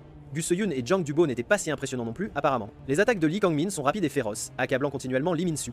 Lee Min-soo ne peut que continuer à esquiver. À cet instant, Lee Min-soo saisit l'occasion quand le coup de poing de son adversaire manque sa cible. Alors qu'il tente de contre-attaquer, sa tête reçoit un violent coup de coude. Dans un combat d'experts, les ouvertures qui semblent exposées sont en réalité des pièges tendus à l'adversaire. Après des dizaines d'esquives, Lee Min-soo repère à nouveau une ouverture dans la poitrine de son adversaire, mais c'est encore un piège. Au moment où Lee Min-soo tente de riposter, Lee Kang-min lui assène un coup de pied frontal. Puis, utilisant l'élan, il monte sur le bras défensif de Min-soo, le projetant en l'air. Un coup de genou arrive droit sur lui. À cet instant, Lee Min-soo sent qu'il est perdu, mais soudain, une main bloque le genou de Lee Kang-min. Kang Wook-sung apparaît juste à temps pour empêcher la conclusion de cette bataille. Les yeux de Kang Wook-sung deviennent froids alors qu'il déclare « Ce combat s'arrête là, si vous continuez, je vous mettrai tous les deux au cachot ». Lee Kang-min se demande quand il est arrivé et il n'est certainement pas de l'équipe de construction. Kang Wook-sung interroge « Un problème? Et pourquoi les autres gardes ne sont-ils pas venus arrêter ça? Ne me dites pas qu'ils vous ont délibérément laissé le champ libre pour vous battre ». Deux gardes expliquent rapidement qu'ils étaient partis fumer, n'ayant rien vu. Après cela, Kang Guk-sung emmène Lee Min-soo et quitte l'entrepôt de l'équipe de construction. Restant là, Lee Kang-min jure intérieurement. Bon sang, il était si près d'en finir, mais la prochaine fois, Lee Min-soo n'aura pas cette chance. Kang Guk-sung emmène Lee Min-soo à l'infirmerie. Lee Min-soo lui demande pourquoi il n'est pas en colère. Je pensais que tu serais furieux que je me sois battu. Kang Guk-sung dit qu'il n'en connaît pas encore la raison. Mais pourquoi es-tu allé à l'équipe de construction? Lee Min-soo explique qu'on lui a dit que l'équipe de cuisine réduisait son personnel et que le seul endroit où gagner des points était l'équipe de construction. Mais Kang Guk-sung comprend qu'il n'y a eu aucun ordre de réduction pour l'équipe de cuisine. En y réfléchissant bien, quelque chose de similaire s'était déjà produit. Quand Min-soo a été affecté à l'équipe de cuisine, il semble que quelqu'un ait ciblé Lee Min-soo. À cet instant, Lee Min-soo se plaint, un peu frustré. C'est comme le combat avec Gu Se-yoon. Je n'ai pas pu lui porter un seul coup, et je n'ai pas pu éviter toutes ses attaques non plus. Kang Guk-sung dit que c'est normal. Ce gars, Lee Kang-min, a très probablement étudié les arts martiaux, comme le kickboxing. Donc, contrairement à Gu Se-yeon et aux autres, ce type ne peut pas être vaincu avec des astuces ou de la stratégie. Pour le battre, tu ne peux qu'améliorer ta force brute, alors Kang Guk-sung prévoit de commencer l'entraînement de la 3e étape pour Lee Min-soo. Et avant la fin de cet entraînement, il restera avec lui à l'équipe de construction. Bien qu'il ne sache pas qui a comploté contre Lee Min-soo, pour l'instant, il ne peut que se concentrer sur l'amélioration de sa force en attendant une opportunité de confronter celui qui agit dans l'ombre. Ce comportement d'accompagnement de Kang Guk-sung empêche Lee Kang-min de trouver une opportunité de s'occuper de Lee Min-soo. Même s'il a fait voler le dossier personnel de Kang Guk-sung par un garde, il ne trouve aucune faiblesse. Il calcule qu'il suffirait d'un seul jour. Si seulement Kang Guk-sung s'absentait pour une journée, alors il sort un téléphone du tiroir, compose un numéro et demande à la personne à l'autre bout de l'aider pour quelque chose, et les avertit de ne surtout pas en parler à son frère. Une semaine plus tard, une certaine nuit, Kang Guk-sung se tient dans la rue, vérifiant l'heure, attendant quelqu'un, et cette personne est Gu Sa-min. Gu Sa-min repousse ses cheveux et s'excuse d'être en retard. Kang Guk-sung dit que ce n'est rien. Il s'en doutait, alors il est parti 30 minutes en retard lui aussi, et leur rencontre dans la rue est surveillée. Grâce à la surveillance, les subordonnés de Lee Kang-min ont trouvé la faiblesse de Kang Guk-sung. Après que Gu Se-min et Kang Guk-sung se soient dit au revoir et séparés, une voiture noire suit Gu Se-min jusqu'à l'entrée d'une ruelle. Plusieurs subordonnés de Lee Kang-min sortent de la voiture. Merci d'être entré seul dans cette ruelle. Gu Se-min, voyant cette scène, demande ce qu'ils font là. Me suivre est une chose, mais amener tant de monde. Le subordonné dit que Gu Se-min doit venir avec eux. Gu Se-min répond « Pas de problème, mais je dois d'abord éteindre ma cigarette. » J'essaie d'arrêter de fumer. Pendant ce temps, dans le bureau du directeur, le directeur interroge Jong-ji sur les activités récentes de Kang Guk-sung. Jong-ji répond que Kang Guk-sung semblait excessivement obsédé par Lee Min-soo. Depuis qu'il a affecté Lee Min-soo à l'équipe de construction, son expression est étrange. Il se rend régulièrement auprès de l'équipe de construction, semblant intentionnellement protéger Lee Min-soo. Le directeur demande s'il y a autre chose. Entendant cela, Jong-ji répond que Kang Guk-sung l'a récemment interrogé sur les uniformes de prison rouge. Le directeur dit que la première raison du transfert initial de Lee Min-soo à l'équipe de cuisine était de tester la réaction de Kang Guk-sung, c'est pourquoi il a envoyé Jong-ji et Kang Guk-sung faire du bénévolat ensemble. Et maintenant, bien que le transfert de Lee Min-soo à l'équipe de construction ait été en partie une demande du bloc de détention spéciale, cela revient finalement à ce que Kang Guk-sung soit trop suspect, il est le seul à être interdit d'accès au réseau militaire. Toutes les informations le concernant proviennent de dossiers reçus. Le directeur a donc déjà commandé à une agence externe de mener une enquête de fond sur lui. Les résultats devraient arriver bientôt, et d'ici là, le travail de Jong-ji est de continuer à le surveiller.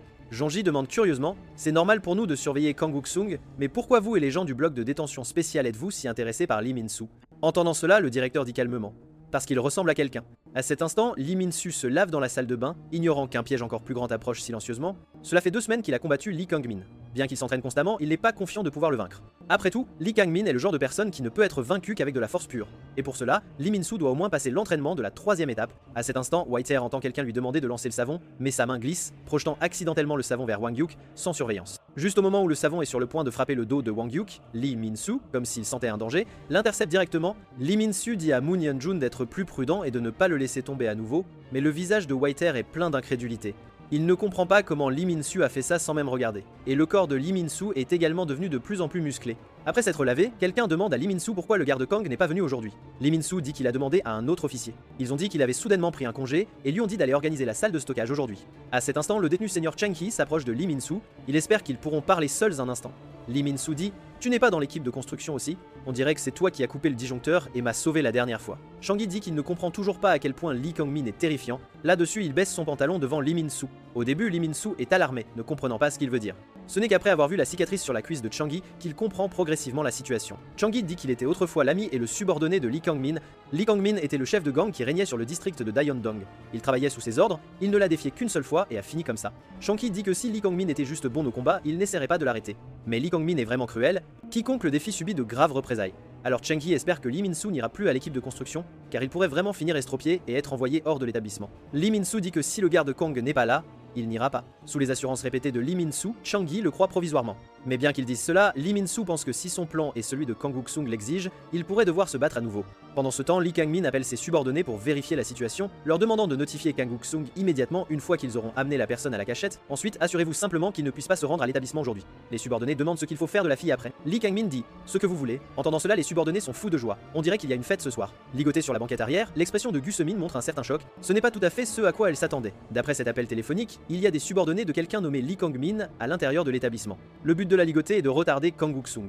En fait, ils ont repéré ces gens qui les suivaient hier. Kang Guk-sung lui a dit que leur cible était soit lui, soit elle. Il pourrait être la face cachée sombre de l'établissement, ou peut être les vrais coupables essayant de piéger Min-soo, ou des personnes liées aux uniformes de prison rouge. Il était préparé à être l'appât, mais ce qui inquiétait Kang Guk-sung, c'était que leur cible soit Gu Se-min. Mais Gu Se-min lui a donné les clés de sa moto, disant « Si c'est moi qui suis ciblé, tu viendras sûrement me sauver à temps, n'est-ce pas ?» Et à cet instant, une moto suit de près le véhicule noir. Pendant ce temps, à l'établissement, Lee Chang-gi confronte Lee Kang-min. Il dit à Lee Kang-min d'arrêter de cibler Lee Min-soo. Bien qu'il ne sache pas pourquoi tu l'as pris pour cible, il essaie juste de gagner des points. Lee Kang-min demande calmement pourquoi il devrait écouter ça. Chang-gi dit que c'est parce qu'il est aussi membre de l'équipe de construction, mais il n'est plus ce subordonné d'avant. Je te demande ça en tant qu'ami d'enfance. En fait, à l'école primaire, lui et Lee Kang-min étaient les meilleurs amis. Mais après avoir obtenu leur diplôme de l'école primaire, Lee Kang-min a commencé à reprendre l'entreprise de son frère, tandis que Chang-gi étudiait tout en prenant soin de sa mère. En raison de leurs différentes circonstances, ils ont perdu contact. Une fois que Chang-gi est entré au lycée, il a obtenu son permis de conduire et a commencé à travailler comme livreur. Un restaurateur, après avoir compris sa situation, lui a gentiment prêté une moto. Grâce à cela, Chang-hee a pu travailler comme livreur et payer les frais médicaux de sa mère. Une adresse de livraison était une usine abandonnée. C'était le lieu de rassemblement du gang de Lee Kang-min. Ici, Cheng-hee a rencontré Lee Kang-min à nouveau après de nombreuses années. Lee Kang-min a demandé s'il voulait gagner de l'argent plus facilement en ajoutant des cafards aux livraisons de nourriture, puis en laissant de nombreuses critiques négatives dans les commentaires du magasin du commerçant, rendant impossible pour le commerçant de faire des affaires. Pour supprimer les mauvaises critiques, il devrait les payer. Naïf et ignorant, Chang-hee les a rejoints et a gagné son premier vrai argent dans la vie. Si cela continuait, il pourrait bientôt payer les factures d'hôpital de sa mère. Mais le propriétaire du restaurant chinois extorqué est décédé peu après. Quand Chang-hee l'a découvert, il a réalisé que l'oncle qu'ils avaient extorqué était le propriétaire du restaurant chinois qui l'avait aidé. À cet instant, il a réalisé que le gentil oncle était mort à cause de lui. Il est tombé dans une profonde culpabilité.